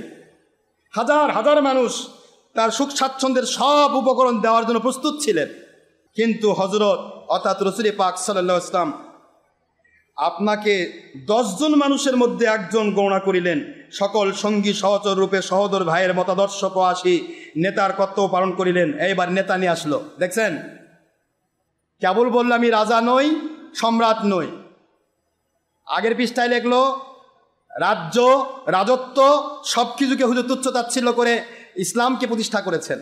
সেই ব্যক্তি আবার করছে তিনি এবার নেতা হয়ে গেল। এবার নবী মুহাম্মদ সাল্লাল্লাহু আলাইহি ওয়াসাল্লাম নেতা। কার নেতা? কিসের নেতা?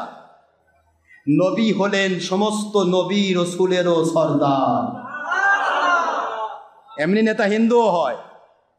ওই যে ভারতের হিন্দুরা নেতা নাই, খ্রিস্টানরা নেতা নাই, নবীদেরকে নেতা বলা হয়। নবীদেরকে বলা সাইয়্যিদ। নবীদের কি বলা হয়? সাইয়্যিদুল মুরসালিন, সকল নবী রসুলের সর্দার সাইয়্যিদ। নেতার কত পালন করেন সত্যের। এবার আসেন, দেশের রাজা মানুষের মনের রাজা হইয়া সত্যের জন্য অত্যাচার নির্যাতন সহিলেন, দুঃখে সুখে অশ্রু নিরে তৃতীয়া আল্লাহর নামে সান্ত্বনা মানিলেন। দেশের রাজা মানুষের মনের রাজা হইয়া স্বেচ্ছায় দারিদ্র্যের কণ্টক মুকুট মাথায় পরিলেন। মানুষের মনের রাজা আমার নবী হয়েছিল? স্বেচ্ছায় রাজা হয়েছে? রাজার শব্দের অর্থই হচ্ছে স্বেচ্ছাচারী। রাজা শব্দের অর্থ হচ্ছে ইচ্ছা মতো চলা, আর খলিফা শব্দের অর্থ হলো আল্লাহর মত অনুসারে চলা। দুই জিনিস বোঝার চেষ্টা করবেন। তাই তাহার গৃহে সকল সময় অন্ন জুটিত না। এবার আসেন, সারা পৃথিবীর অর্ধ পৃথিবীর শাসনকর্তা হয়েও আখির রসুলের বাড়িতে অন্ন জুটিত না। নেশার অন্ধকারে প্রদীপ জ্বালিবার মতো তৈলটুকুও সময় মতো মিলিত না।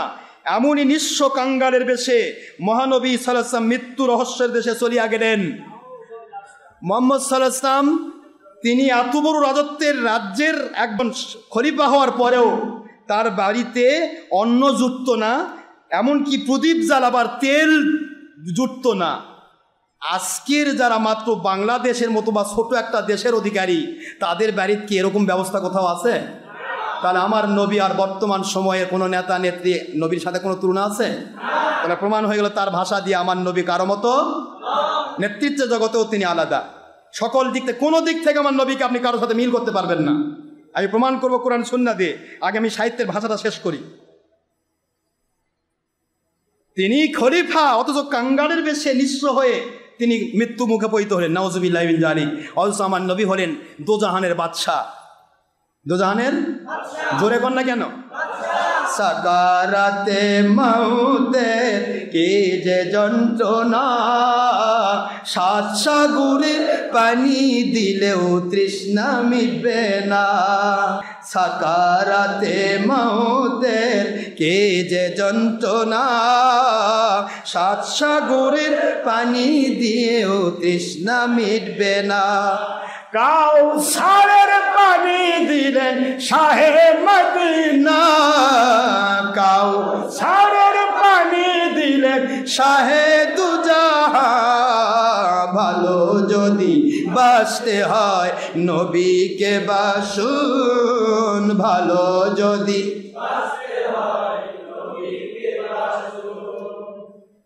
কষ্ট হচ্ছে নাকি আপনাদের? ভালোবাসা দিতেই হবে নবীজিকে দিন, ভালোবাসা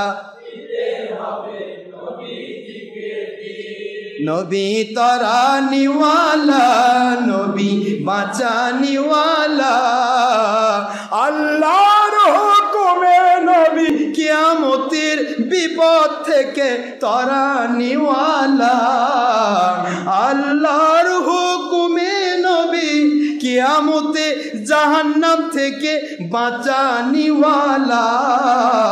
ভালো যদি ভালো যদি বাঁচতে হয় নবীকে বাসুন। সুবহানাল্লাহ। উলসিরাতে পারে নবী দাঁড়িয়ে থাকবেন, কিয়ামতের ময়দানে তিনি সেজদায় থাকিবেন। মিলাদ পড়া উম্মতদের পার করিবেন, নবী প্রেমিক উম্মতদের পার করিবেন। সুবহানাল্লাহ বলেন। সাফায়াতের কান্ডারি, সাফায়াতের আল্লাহর পরে শ্রেষ্ঠ আমার, কুল কায়নাতের শ্রেষ্ঠ আমার, জান্নাতের সুপারিশকারী আমার নবীকে জানুন। ভালো যদি বাঁচতে হয় ভালোবাসা দিতেই হবে নবীজিকে দি। একবার যদি নবীর দিদার নসিব হয়ে যায়, জাহান্নাম হারাম হয়ে জান্নাত পেয়ে যায়। বুখারীর হাদিস। ইমানের হালে একবার যদি নবীর দিদার নসিব হয়ে যায়, জাহান্নামের আগুন তাকে দেখিয়া পালায়। আল্লাহু আকবার।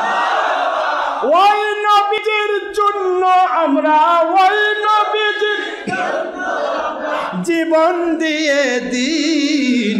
ভালো যদি বাঁচতে হয় বাঁচতে হয় নবীকে বাসো।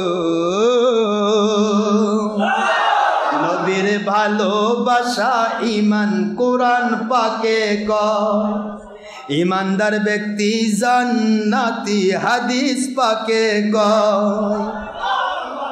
জান্নাত বড় না দুনিয়া বড়? নবীর ভালোবাসা ঈমান কোরআন পাকে কয়, নবীর ভালোবাসা ঈমান বুখারী হাদিস কয়। ওই নবীজির ভালোবাসায়, ওই নবীজির জীবন দিয়ে দিন। ভালো যদি বাঁচতে হয় ভালোবাসা দিতেই হবে নবীজিকে দি।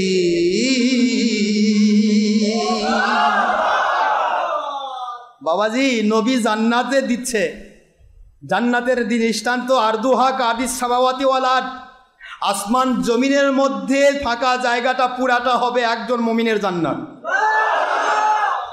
সেই জান্নাত নবী দিতে পারে, তিনি কাঙ্গাল নিঃস্ব। খুব বোঝার চেষ্টা করুন। নাউযুবিল্লাহি মিন যালিক।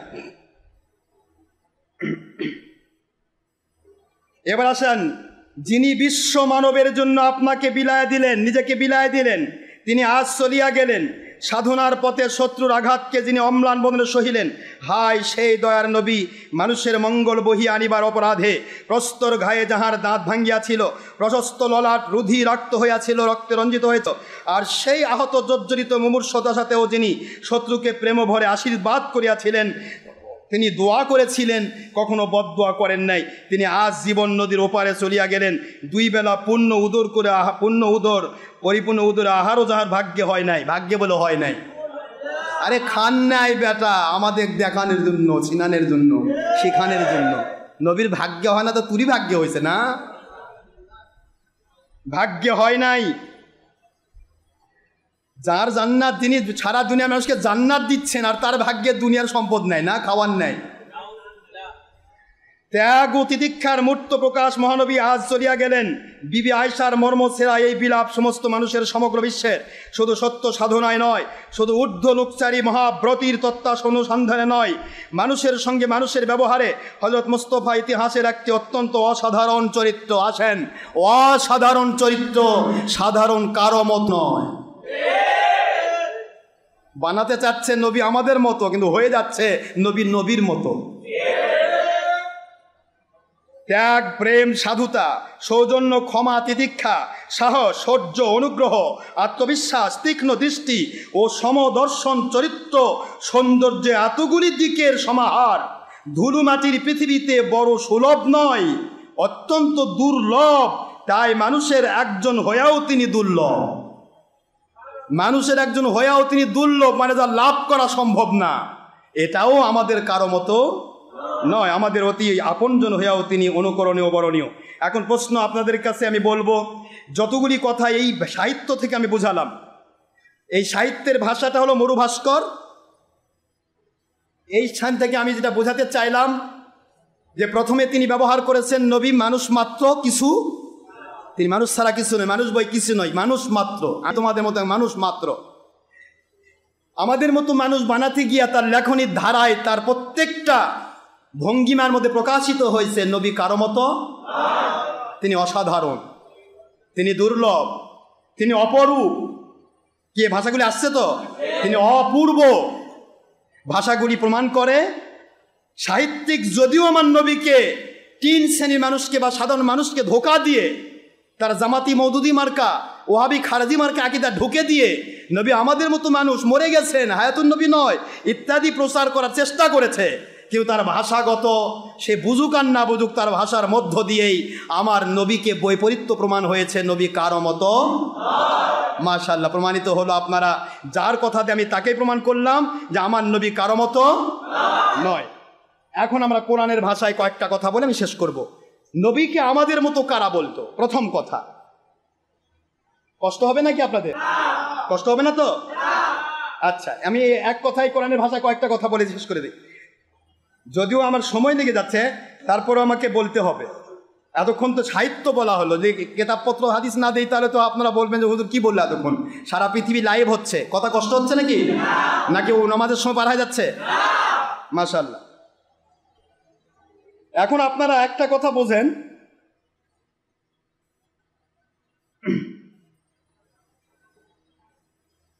আমি কিন্তু কেতাবপত্র দেখায় দেখায় বলছি এই কারণে, এই ওয়াজগুলি আমি সারা জীবন মুখস্থ ওয়াজ করেছি, কিন্তু ইদানিং আমি আপনাদেরকে ডাইরেক্ট বুখারী, মুসলিম, তিরমিজি, মাজাহ, আবু দাউদ, নাসাঈ, সিয়াজের হাদিস খুলে খুলে দেখাচ্ছি। ঠিক না বা ঠিক? কেতাব খুলে খুলে দেখাচ্ছি। সবসময় তো কেতাব নিয়ে ঘোরা যায় না। তো আমি এখানে বলছি যে যারা বলছে কোরআন শরীফের নবী ভাষা, নবী আমাদের মতো মানুষ, কুল ইন্নামা আনা বাশারুম মিসলুকুম, এই কথাটার ব্যাখ্যা দিয়ে আমি শেষ করছি। কষ্ট হচ্ছে নাকি আপনাদের? পৃথিবীর যত কাফেরের কাছে আল্লাহ পাক নবী নাজিল করেছেন, সকল কাফেররা আমার নবীকে, সমস্ত নবীদেরকে আমাদের মতো মানুষ বলতো। কোরআনের ভাষা, ক্বাল আল কাফিরুন মা আনতুম ইল্লা বাশারুম মিসলুনা। সকল কাফির এক কথায় নবীদেরকে বলতো, নবী আমাদের মতো মানুষ বই কিছু না। এখন আপনারা বলেন তো আমরা কি কাফের? তা আমরা নবীকে আমাদের মতো বলবো? আসেন,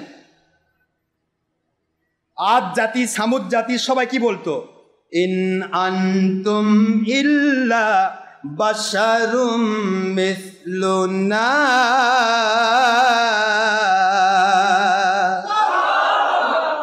সমস্ত আদ জাতি, সামুদ জাতি সবাই বলতো যে আপনারা তো নবী, তোমরা তো আমাদের মতো মানুষ। কোথায় আছে? পবিত্র সূরা ইব্রাহিম শরীফ, আয়াত শরীফ 10 খুললেই পাবেন। ইব্রাহিম 10 নম্বর আয়াত। এবার আসেন, আনু মিনুলি বাশারাইনি মিসলিনা। কাফেররা বলতেছে, সকল কাফের বলতেছে আমরা কি আমাদের মতোই 2জন মানুষকে নবী মানব? আমাদের মতোই মানুষকে নবী মানব। পবিত্র সূরা মুমিনুন আয়াত শরীফ নম্বর 47 মুখস্থ রাখেন। কাফির সর্দাররা এবার আবার বলতেছে নূহ আলাইহিস সালাম, ওনাকে নূহ আলাইহিস সালাম যখন দাওয়াত দিলেন, ইয়া কওমি ইবুদুল্লাহ মা লাকুম মিন ইলাহিন গায়রু। সুবহানাল্লাহ বলেন। এ দুনিয়ার মানুষেরা, আমার আল্লাহ ছাড়া কোনো মাবুদ নেই, তোমরা তাকে ছাড়া আর কাউকে মাবুদ মেনো না। তখন নূহ আলাইহিস সালামকে লক্ষ্য করে কাফেররা বলল, মা নারাকা ইল্লা বাশারাম মিসলুনা,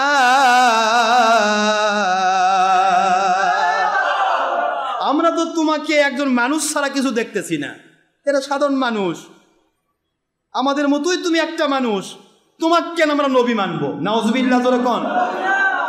আবার আসেন হুদ, সূরা হুদের ভিতরে বাড়াচ্ছে, এটা দিলাম আমি সূরা হুদের 27 নম্বর আয়াত শরীফ।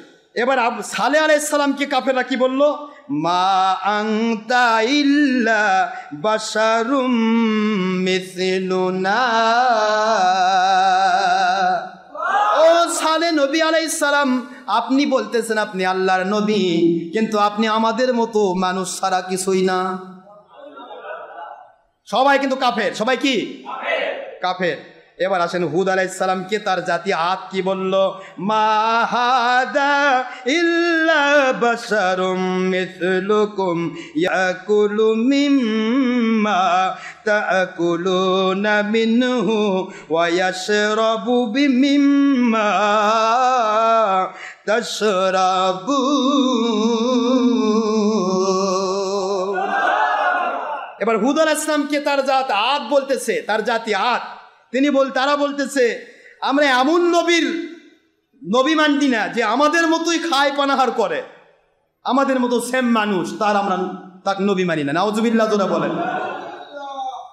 এবার আপনারা কতগুলা কথা শুনবেন। এটা হলো সূরা মুমিনুনের 33 নম্বর আয়াত। এরপরে আসেন হাল হাদা ইল্লা বাশারুম মিসলুকুম আফা তাতুনা সিরা ওয়া আনতুম তুবসিরুন। এবার পবিত্র সূরা আম্বিয়া আলাইহিস সালাম আয়াত নম্বর 3, এখানেও সমস্ত কাফেরেরা আমার নবী পাক সাল্লাল্লাহু আলাইহি ওয়াসাল্লামকে বললেন, তুমি তো আমাদের মতো মানুষ ছাড়া কিছু না। মালি হাদার রাসূল ইয়াকুলু তুআম ওয়া ইয়ামশি ফিল আসওয়াক। এ আবার কেমন নবী যে বাজার করে, ঘাট করে, আবার খাদ্য খায়, খাবার খায়, এবার নবী হয় নাকি? এটা আমাদের মতোই মানুষ। আমার কথা কি বুঝে আসে বাবাজিরা? তাহলে আমি এখানে প্রমাণ, ইন হাদা ইল্লা কাউলুল বাশার। আবার কাফের, এখানে সূরা ফুরকানের পবিত্র আয়াত 7, আবার সূরা ফুরকান থেকে বলা হচ্ছে ইন হাদা ইল্লা কাউলুল বাশার। সকল কাফেররা বলতো, মুদ্দাসসির শরীফ আয়াত শরীফ নম্বর 25, কাফেররা বলতো যে তিনি তো শুধু আমাদের মতো মানুষ ছাড়া কিছুই না। আমি আপনাদেরকে বললাম, এখন কুল ইন্নামা আনা বাশারুম মিসলুকুম, এই শব্দটা যারা প্রয়োগ করতেছে এরাও প্রমাণ করতে চায় তারাও কাফের। কথাগুলি বোঝা যায়? কথাগুলি বোঝার চেষ্টা করি। কতগুলি আয়াত আমি দিলাম যে সকল কাফের বলতো নবী আমাদের মতো। তাহলে যারা কাফের তারাই বলতে পারে নবী আমাদের মতো মানুষ, কিন্তু যারা মুমিন তারা বলবে না, তারা বলবে নবী নবী। এই যে ইন্নামা আনা বাশারুম মিসলুকুম, একই আয়াত নিল অর্ধেকটা, আমি তোমাদের মতো মানুষ, কিন্তু ইউহা ইলাইয়া, আমার উপর ওহী নাজিল হয়। যার উপর ওহী নাজিল হয় তিনি গুনাহ মুক্ত, ভুল মুক্ত, নিষ্পাপ মাসুম। আর যার উপর ওহী নাজিল হয় না তারা গুনাহযুক্ত, গুনাহ দ্বারা আবৃত, ভুলের মধ্যে হাবুডুবু খাওয়া। আল্লাহ পাকের জাহান্নামী মানুষ, সেই জাহান্নামী মানুষগুলোকে জান্নাতি বানানোর জন্য নিষ্পাপ মাসুম নবীদেরকে ওহী দিয়ে আল্লাহ দুনিয়ায় পাঠান।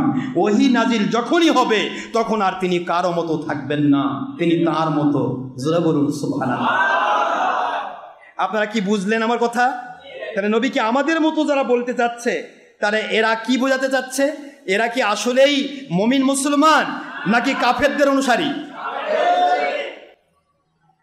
মেসাল কেন বুঝি না, মেসাল কেন বুঝতে পারছি না? এখানে দলিল যুক্তি তর্ক অসংখ্য আছে, আমি যুক্তি তর্কে যাচ্ছি না, আগে দলিলটা কমপ্লিট করে দিয়ে তারপর আমি যুক্তি দেব। ইউহা ইলাইয়া দিয়ে আল্লাহ এখানে ফাসেলা করলেন। আনা বাশারুম মিসলুকুম, আমি দেখতে তোমাদের মতো বাশার, কিন্তু আমি আর তোমাদের মধ্যে পার্থক্য হচ্ছে আমার উপর ওহী নাজিল হয়। যারা বলুন সুবহানাল্লাহ। আচ্ছা, যারা বলবে নবী আমাদের মতো মানুষ, তাদের উপর কি ওহী নাজিল হয়? হ্যাঁ, তারা কি এক থাকলো? এবার আসে এক থাকা সম্ভব নয়। নবীর সাথে উম্মত কখনো এক থাকা সম্ভব নয়। এবার আপনারা একটু বোঝার চেষ্টা করুন। হাইওয়ান শব্দটা বলা হয় যাদের জীবন আছে, তাদের কি বলা হয় আরবিতে? জীবনী শক্তি যারা আছে তাকে কি বলা হয়? আমাদের জীবনী শক্তি আছে, তারপরে ওই গরু, গাধা, বকরি, কুকুর, যত যাবতীয় চতুষ্পদ জন্তু, এদেরও তো জীবনী শক্তি আছে। তাহলে হায়ান যখন আমি বলবো, মানুষের নামে যখন হায়ান বলা হবে, তখন কি আমরা গরু গাধার মতো নাকি মানুষ মানুষের মতো? আমাদেরও দাঁত আছে, কুকুরেরও দাঁত আছে। এখন যদি কই যে এই বাতিল 72 ফেরকা ওহাবি খারাজির বাপ দাদার দাঁত কুকুরের দাঁতের মতো, কেমন লাগবে? না কথা কোনে কি হলো? কুকুরেরটাও দাঁত, এর বাপ দাদারটাও, এর বাপের দাঁত কুকুরের দাঁতের সাথে তুলনা দেওয়া যাবে? কারণ কুকুরের দাঁত এক জিনিস, এর দাঁত এক জিনিস, যদিও দাঁত দুটাই, কিন্তু ওইটা এক জিনিস, এটা এক। এটা দিয়ে মানুষ, এই দাঁত দিয়ে মানুষ কোরআন পড়ে, কুকুরের দাঁত দিয়ে কোরআন পড়ে না। কথা করছেন না কেন? আমি আপনাদের খেদমতে আরজ করি, বাবারি একটু বোঝার চেষ্টা করবেন। মানুষ আমরা কখনো নবীদের মতো হতে পারবো না, নবীর মতো। তবে সকল নবীদের মধ্যে শাখসিয়ত আছে, সকল নবীরই আলাদা আলাদা বৈশিষ্ট্য রয়েছে। তারপরেও সকল নবীকে অন্য নবীর সাথে তুলনা দেওয়া যেতে পারে, কিন্তু আখেরি নবীকে অন্য কোনো নবীর সাথেও তুলনা দেওয়া, কারণ আমার নবী আখেরি নবী, অন্য কোনো নবী আখেরি নবী নয়। আমার নবী হায়াতুন নবী, আমার নবী সাল্লাল্লাহু আলাইহি সাল্লাম তিনি এমন এক নবী যিনি কাউসারের নবী। কাউসার আল্লাহ তাকে দিয়েছেন, অন্য কোনো নবীকে দেননি। কথা বলছেন না কেন জোরে? আমার নবীজি পাক সাল্লাল্লাহু আলাইহি সাল্লাম সর্বপ্রথম নবী। হাদিস দিয়ে প্রমাণিত হয়েছে, হুজুর বলেছেন আমি সর্বপ্রথম সৃষ্টির শ্রেষ্ঠ, আমি সর্বপ্রথম নবী, আমি সর্বপ্রথম মানুষ। সুবহানাল্লাহ বলেন না জোরে? নবুয়তের দৃষ্টিকোণ থেকে আমার নবী সর্বপ্রথম, কিন্তু তিনি প্রেরিতের দিক থেকে লাস্টে, আখের ও আখির উহুম মিনাল বাস, বুখারী মুসলিম হাদিস। হুজুর সাল্লাল্লাহু আলাইহি ওয়াসাল্লাম সৃষ্টির প্রথমে সৃষ্টি নবী হিসেবে, কিন্তু তিনি প্রেরণের দিক থেকে তিনি আখের নবী। এখন একই ব্যক্তি আখেরি নবী, একই নবী প্রথম নবী। প্রথম একই ব্যক্তি প্রথম নবী, একই ব্যক্তি আখেরি নবী। অন্য নবীর সাথে তুলনা আছে আব্বা? জোরে বলবেন না আছে? কোন দিক দিয়ে আপনি নবীকে তুলনা করবেন? হ্যাঁ হ্যাঁ হ্যাঁ বাবা, হ্যাঁ ভালো বুঝছেন।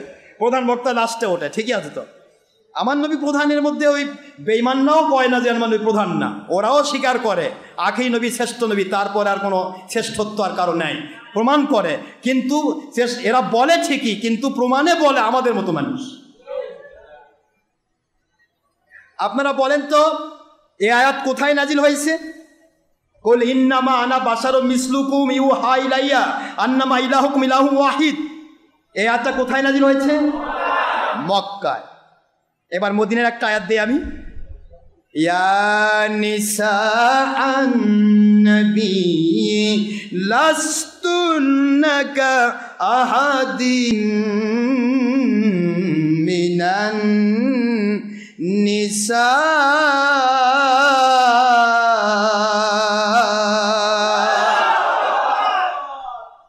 আয় আমার বন্ধু, আমার নবীজি, কে বলে আপনি কার মতো?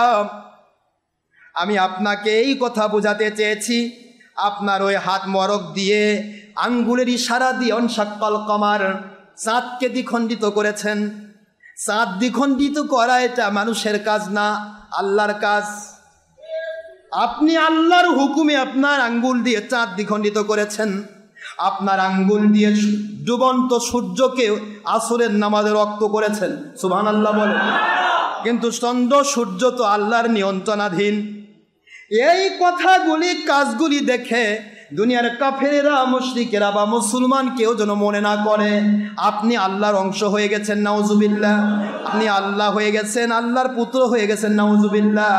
এমনটি যেন মনে না করে, এবং আপনার কি যেন কখনো আল্লাহর অংশ মনে না করে, অবতার মনে না করে। এই জন্য আমি বললাম, নবী বলে দেন আপনি তাদের মতোই মানুষ। তারা যেমন মা বাবার ঔরসে গেছে দুনিয়াতে, আপনিও মা বাবার মধ্য দিয়ে দুনিয়াতে আসবেন। সব কিছু ঠিক আছে আল্লাহর বন্ধু, কিন্তু আপনার ওপর ওহী নাজিল হয়, যার ওপর ওহী নাজিল হয় তিনি কখনো উম্মতের মতো থাকেন না। কথা বুঝে আসে? এই আয়াতটা নাজিল হয়েছে কোথায়? মক্কায়। কিন্তু মদিনায় এসে কি হলো? আর আমার বন্ধু কিসের আপনি কার মতো?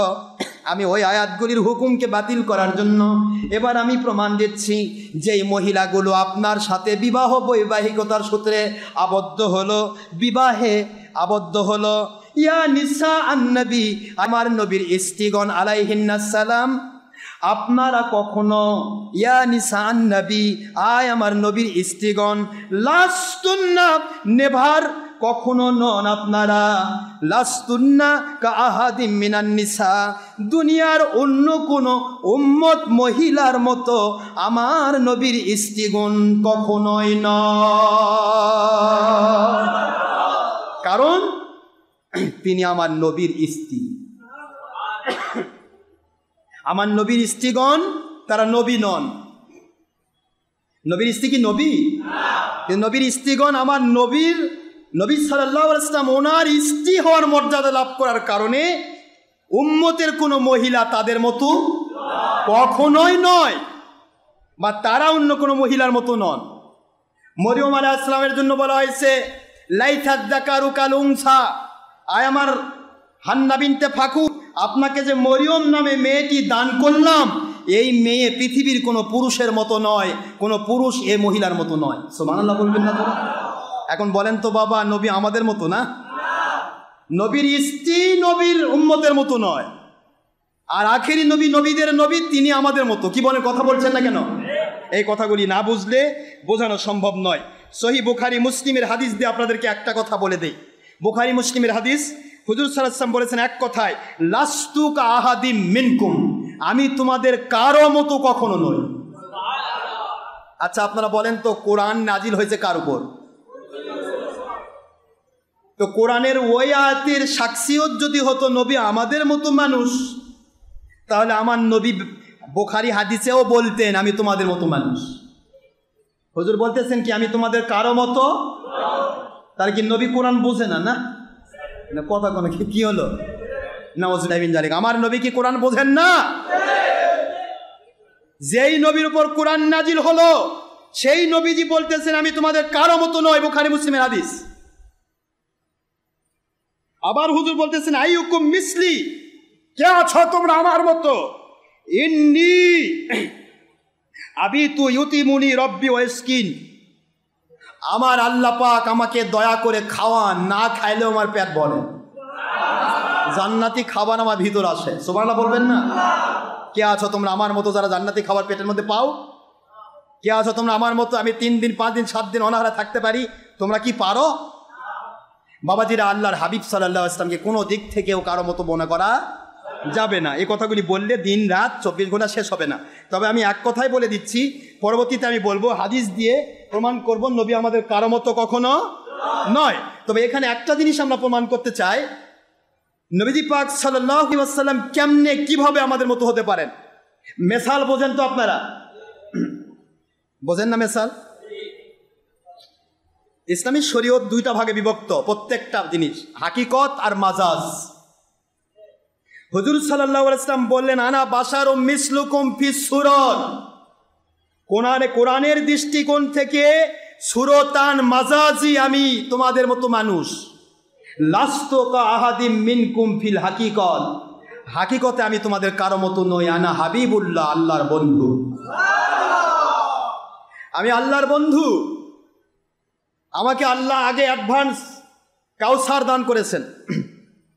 ইন্না আ'তাইনাকাল, হে নবী আমি নিশ্চয় আপনাকে কাউসার দিয়ে দিলাম। কি করলাম? কার? আপনাদের নবীকে। আমার নবীকে আল্লাহ কাউসার দিয়ে দিলাম মানে রেজিস্ট্রি। আল্লাহর কথা কি দলিল? কথা বলছেন না কেন? আল্লাহ বলে নবী আমি আপনাকে কাউসার দিয়ে দিলাম। আর কাউসারের ব্যাখ্যা আপনারা সবাই জানেন, সব মাদ্রাসায় পড়ানো হয় যে কেতাবটা জালালউদ্দিন সুয়ুতী রহমতুল্লাহ 2 জালাল একসাথে লিখছে, তাফসিরে জালালাইন, সব মাদ্রাসায় পড়ানো হয়। এই জালালাইন শরীফে এক কথায় ব্যাখ্যা দেওয়া হয়েছে খয়রুন কাসির, যত ভালাই, যত মঙ্গল, যত শান্তি, যত বরকত, যত রহমত, আল্লাহ প্রদত্ত জান্নাত, আল্লাহ প্রদত্ত নিয়ামত, কবরে শান্তি, হাসুরে মুক্তি, দুনিয়াতে রহমত, শান্তি, বরকত, সব কিছু সৃষ্টি জগতের জন্য যা দরকার, আমার নবী আমার তো ভান্ডার শেষ নাই, ওখান থেকে আপনাকে আমি অ্যাডভান্স খয়রুন কাসির দান করলাম। নবীজি পাক সাল্লাল্লাহু আলাইহি ওয়াসাল্লামকে আল্লাহ পাক খয়রুল কাসির দান করেছেন, কাউসার দান করেছেন। সেই কাউসারের মালিক তো আমার নবী, আপনি তো না। তাহলে আপনি কেমনে আমার নবীর মতো হলেন? না কথা কোনে দেখেন না। আচ্ছা, কোরআন নাজিল হয়েছে কার উপর, আপনাদের উপর না নবীর উপর? তা আপনি কেমনে নবীর মতো হলেন? মেসাল শব্দটা বুঝতে হবে, হাকিকত আর মাজাজ। এ কথা বলে আমি শেষ করছি। ওই যে আপনার আব্বার মতো দেখতে লোক, কি বলবেন? ও আব্বা চলেন বাড়ির যাই। দাদার মতো হলে দাদা হয়, আব্বার মতো হলে আব্বা হয়। আপনি বলবেন ওই লোকটি হা দাবা ফুলানুন মিসলে জাদ্দি মিসলে আবি, আমার বাপের মতো দেখতে, আমার বাপের মতো, আমার দাদার মতো। দাদির কাছে নিয়ে যাবেন? দাদি চামড়া রাখবে তো? দাদি বলবে কে রে, কাক নিয়ে আসছিস? কয় দাদার মতো। তখন দাদি বলবে তুই তো তোর ভাষাতেই বুঝাচ্ছিস, দাদার মতো মানে তো তোর দাদা না, বসিরের দাদা, তুই আমার কাছে নিয়ে আসছিস কেন? দাদার মতো হলেই দাদা হয় না, মতো আসলেই বুঝবেন ওটা আরেকজনের দাদা। বাবার মতো হলেই বুঝবে ওটা আরেকজনের বাপ, আমার বাপ নয়। আনা বাশারুম মিসলুকুম, আমি দেখতে তোমাদের মতো মানুষ, মানে এখানেই ফাসেলা। মতো মানেই তুমি আর আমি একরকম নই। মতো মানেই দাদার মতো মানে দাদা নয়, বাবার মতো মানে বাবা নয়। আর যদি বলা হয়তো ওই যে দাদা, তার মানে ডাইরেক্ট দাদা, ওই যে বাবা ডাইরেক্ট বাবা। যদি বলা হতো কুল ইন্নামা আনা বাশার, আলেম ভাইরা সারা পৃথিবীর ওহাবি খারাজি বাতিল ৭২ ফেরকা, একটু দয়া করে মেসাল শব্দটা বোঝেন। যদি কোরআনের বাণীতে আসতো কুল ইন্নামা আনা বাশার, হে আমার নবী আপনি বলে দিন আমি একজন মানুষ। ক্লিয়ার? কি বলে না কেন? ওই যে আমার দাদা, ক্লিয়ার দাদা। যখনই বলা হবে আমি মানুষের মতো, মানে সাধারণ মানুষ, কথা করছেন না কেন? আমি তোমাদের সাধারণ মানুষের মতো, মতো বললেই বুঝবেন সাধারণ মানুষ আর নবীর মধ্যে পার্থক্য, এটাই ফাসেলা। এটা কি? এই মেসাল। দাদার মতো হলে দাদা নয়, ওই যে দাদা, তাহলে দাদা। আমি তোমাদের মতো মানুষ মানেই তোমরা আর আমি এক নই। যদি মতো না আসতো, মেসাল না আসতো, তাহলে কমপ্লিট এক হয়ে যেত। কথা কি বুঝতে পেরেছেন? তাহলে এই ফাসেলাটা বুঝলো না, এরা গ্রামারিক্যাল কায়দা বুঝলো না, হাকিকতার মাজাজ বুঝলো না। এরপরেও আল্লাহ ফাসেলা করেছেন ইউ হাই লাইয়া, আমার উপর ওহী নাজিল হয়। সুবহানাল্লাহ বলবেন না? কিয়ামত পর্যন্ত আর কারো উপর ওহী নাজিল হবেও না, কেউ আমি আখিরি নবীর মতো হবেও না। কি কথা কি বুঝে আসে আব্বারা? এই যে মেসাল শব্দটা বুঝতে পায় না, বাতিল ফেরকা নির্লজ্জ বেহায়ার জাত বারবার ওই একই আয়াত বারবার তোলে আর মানুষকে ধোকা দেয়। মক্কার আয়াত নিয়ে আসে মানুষকে ধোকা দেয় যে এই যে নবী আমাদের মতো মানুষ কোরআনে আছে। কোরআনে থাকলেই হবে না বেটা, কোরআনে অনেক আয়াত আছে যে আয়াত মানলে একটা মানুষ কাফের হবে। নাই? আমি বুঝাইনি এর আগে? মদের আয়াত ৩টা আছে, ৩টা আয়াতের প্রথম ২টিতে মদ হারাম করা হয়নি। লাস্টের আয়াতে বলা হলো ইন্নামাল খমরুল মাইসির আজলামুল আনসাবু রিসসুমিন আমালিশ শাইতান। এ কথা যখন বলা হলো ফাস্তানিবুহু লাআল্লাকুম তুফলিহুন, এই আয়াত যখন নাজিল হলো তখন মদ হারাম হলো। আগেকার ২টি আয়াত আছে, মদ জায়েজ করা আছে। তাহলে কি আগেকারগুলো মানলে একটা মানুষ কাফের হবে না? যদি বলে কোরআনেই মদ জায়েজ আছে তাহলে সে কাফের হবে না? তাহলে কোরআনের আয়াত মেনেও একটা মানুষ কাফের হবে যদি ওই আয়াতের বিপরীত অর্থে নাসেক আয়াত পড়ে যে আসছে সেটা যদি অস্বীকার করে আগের আয়াত মানসুক আয়াতের উপর হুকুমের উপরে চলাফেরা করে আর মানে, তাহলেই সেই ব্যক্তি কি হবে? কাফের হবে। অনুরূপভাবে কোরআন শরীফ যে আয়াতই থাকছে আয়াতের বিপরীত অর্থে, এখানে ইন্নামা আনা বাশারুম মিসলুকুম, মাঝখানে মেসাল হলো ফাসেলা, ইউহা ইলাইয়া ফাসেলা। তারপরেও এর বিপরীতে আয়াত এসেছে নবীর স্ত্রী যারা তাদের মতোই দুনিয়ার কোনো উম্মত নয়, তারা কখনো দুনিয়ার উম্মতের মতো নয়। তাহলে যে নবীর স্ত্রী হওয়ার কারণে দুনিয়ার উম্মতের মতো হচ্ছে না, তাহলে আখেরি নবী কি করে অন্য কার মতো হয়? এই একটি আয়াত, এটা মদিনার আয়াত, সূরাতুল আহজাবের 33 নম্বর সূরার 22 নম্বর পারার ফার্স্ট পেজের 32 নম্বর আয়াত, ইয়া নিসান নবী লাস্তুন্না কাহাদিম মিনান নিসা, এটা মদিনার আয়াত। সুতরাং এই আয়াত দিয়ে আগেকার আয়াতগুলোর হুকুম বাতিল করতে হবে, না হলে কখনো সেই ইমানদার দাবি করা সম্ভব নয়। কথা কি বুঝে আসে? আপনারা আমার কথাগুলি একটু সহজ করে বুঝবেন। সম্মানিত প্রধানমন্ত্রীকে লক্ষ্য করে বলছি এবং সরকারি দলকে বলছি, প্রশাসনের সকল সেক্টরকে বলছি, আপনারা যত কঠিনভাবে মানুষকে গ্লোভস আর মাস্কের কথা বলছেন, যত কঠিনভাবে মানুষকে হাত পাও ধুয়ে পরিষ্কার হতে বলছেন, এর সাথে একটু সহজভাবে যদি আপনাদের মুখ থেকে বের হতো, প্রত্যেকটা মানুষ মুসলমান যারা তারা নামাজ পড়ুন, ওযু করুন, আল্লাহকে ডাকুন, কোরআন শরীফ তেলাওয়াত করুন, দরুদ শরীফ পড়ুন। বাংলা আল্লাহর ওলির দেশ, এই দেশ আল্লাহর মুসলমানের দেশ, এই দেশে কোনোদিন করোনা ভাইরাস আক্রমণ করবে না। এই কথা একবার যদি বলতেন, বাংলার মুসলমান আপনাদেরকে কনগ্রাচুলেশন জানাতো, সারা পৃথিবীর মানুষ আপনাদেরকে ভালোবাসতো।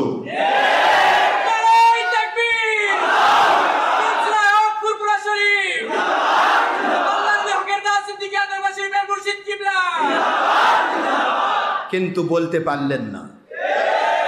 লেভেল যদি ইসলাম হয় আর ভিতরে যদি ইসলাম না থাকে, তার ভিতর থেকে ইসলামের কথা বের হয় না। একটা বার যদি সরকারি ভাবে বলা হতো, প্রশাসন থেকে আপনারা মাফি মসজিদে আসতেছে, লোককে বাধা দিচ্ছেন, আপনার এলাকায় মসজিদ নাই, তাহলে আপনি কেমন প্রশাসন? আপনার ভিতরে এই ইমানটুকু নাই? আপনার ইমান কি এইভাবে ধ্বংস করেছে করোনা ভাইরাস? আপনার এই ইমান নাই যে মসজিদ আল্লাহর ঘর, রহমতের জায়গা, এখানে সারা দুনিয়ার সব রোগী যদি একত্রিত হয়, কোন রোগ ছড়াবে না, রহমত নাজিল হবে। আল্লাহর ঘরে কখনো গজব নাজিল হয় না, কোরআনের মাহফিলে কখনো গজব নাজিল হয় না, আল্লাহর ওলিদের দরবারে কোনোদিন গজব নাজিল হবে না। আসবে রোগী, বের হয়ে যাবে সুস্থ মানুষ। আসবে চোর ডাকাত, বের হয়ে যাবে সাধু মানুষ হয়ে। আসবে বেনামাজি, বের হয়ে যাবে নামাজি হিসেবে। আসবে রঙ্গি সন্ত্রাসী, বের হয়ে যাবে মানুষের নিরাপত্তা দানকারী হিসেবে। আসবে গুনাহগার খাকাকার বদমায়েশ, বের হয়ে যাবে আল্লাহওয়ালা হয়ে। এটা আল্লাহওয়ালাদের দরবার। এক জামানা সোহবতে বম আউলিয়া, এক জামানা সোহবতে বম আউলিয়া, বেহতেরাজ সাথ সোনে তো আত বেরিয়া, বেহতেরাজ সাথ সোনে তো হাত বেরিয়া। দুনিয়ার মুসলমানেরা এই দুনিয়াতে মুমিন মুসলমান যখন বাস করবে, ওই মানুষগুলো যদি আল্লাহকে পাওয়ার আশায়, নবীজিকে পাওয়ার আশায় কোন হক্কানি আল্লাহর ওলির দরবারে, মুমিনে কামিল, মুসলিমে কামিল, ওলিয়ে কামিলের দরবারে, আল্লাহওয়ালা হক্কানি আলিমের দরবারে 1 ঘন্টা কাল সময় অতিক্রম করে, ওদের 1 নয় 2 নয় রে, ওদের জীবনে 100 বৎসরের নফল নামাজ রোজার সওয়াব দেওয়া হয়। 100 বৎসরের নফল নামাজ রোজার সওয়াব যে আল্লাহ 1 ঘন্টার বিনিময়ে দিতে পারেন, ওই আল্লাহ কি 1 ঘন্টার বিনিময়ে অসুস্থকে সুস্থ বানাতে পারেন না? কেন পারবেন না? বিশ্বাস নাই? বিশ্বাস আছে না নাই? আল্লাহর বন্ধু বলেন, মুমিনের উচ্ছিষ্ট আরেকজন মুমিন রোগীর জন্য সাফা। একটু জোরে বলেন সুবহানাল্লাহ। আর আজকে আপনি মুসাফা করতে ভয় পাচ্ছেন, আপনি নামাজ পড়তে যেতে ভয় পাচ্ছেন। 10 জন লোক একত্রিত হওয়া যাবে না। এক করোনা ভাইরাসের উপর ভিত্তি করে গত মেরাজের অনুষ্ঠান ভালো করে কেউ করতে পারলো না। এমনকি জুমার নামাজ সম্পর্কে উল্টাপাল্টা বলার চিন্তা করা হয়েছিল। বাংলার জমিনে যদি জুমার নামাজ বন্ধ করা হয়, আল্লাহর কসম আগুন ধরে যাবে। সব মানুষ সহ্য করতে পারে, কিন্তু আল্লাহ পাককে ডাকা বিরোধিতা করে আল্লাহ সহ্য করে না। মরবো আমরা আল্লাহর জন্য, মরবো, সমস্যা কোথায়? এগুলি কি চলছে? এতটুকু ইমাম আমাদের ভিতরে নেই। আপনি স্বাভাবিক যত কিছু সব গ্রহণ করেন, মাস্ক পরেন, আপনি গ্লাভস পরেন, আপনি ঘর থেকে বের হন না, ঘরের মধ্যে ডিম পারেন, বাচ্চা তোলেন, অসুবিধা কি? এ কথা করছেন নাকি? কিন্তু মানুষকে নামাজ বাধা, মানুষকে মাহফিলে বাধা। কোরআনের মাহফিল ব্যাপারে আল্লাহ বলেন, ওয়াইদা কুরিয়াল কুরআন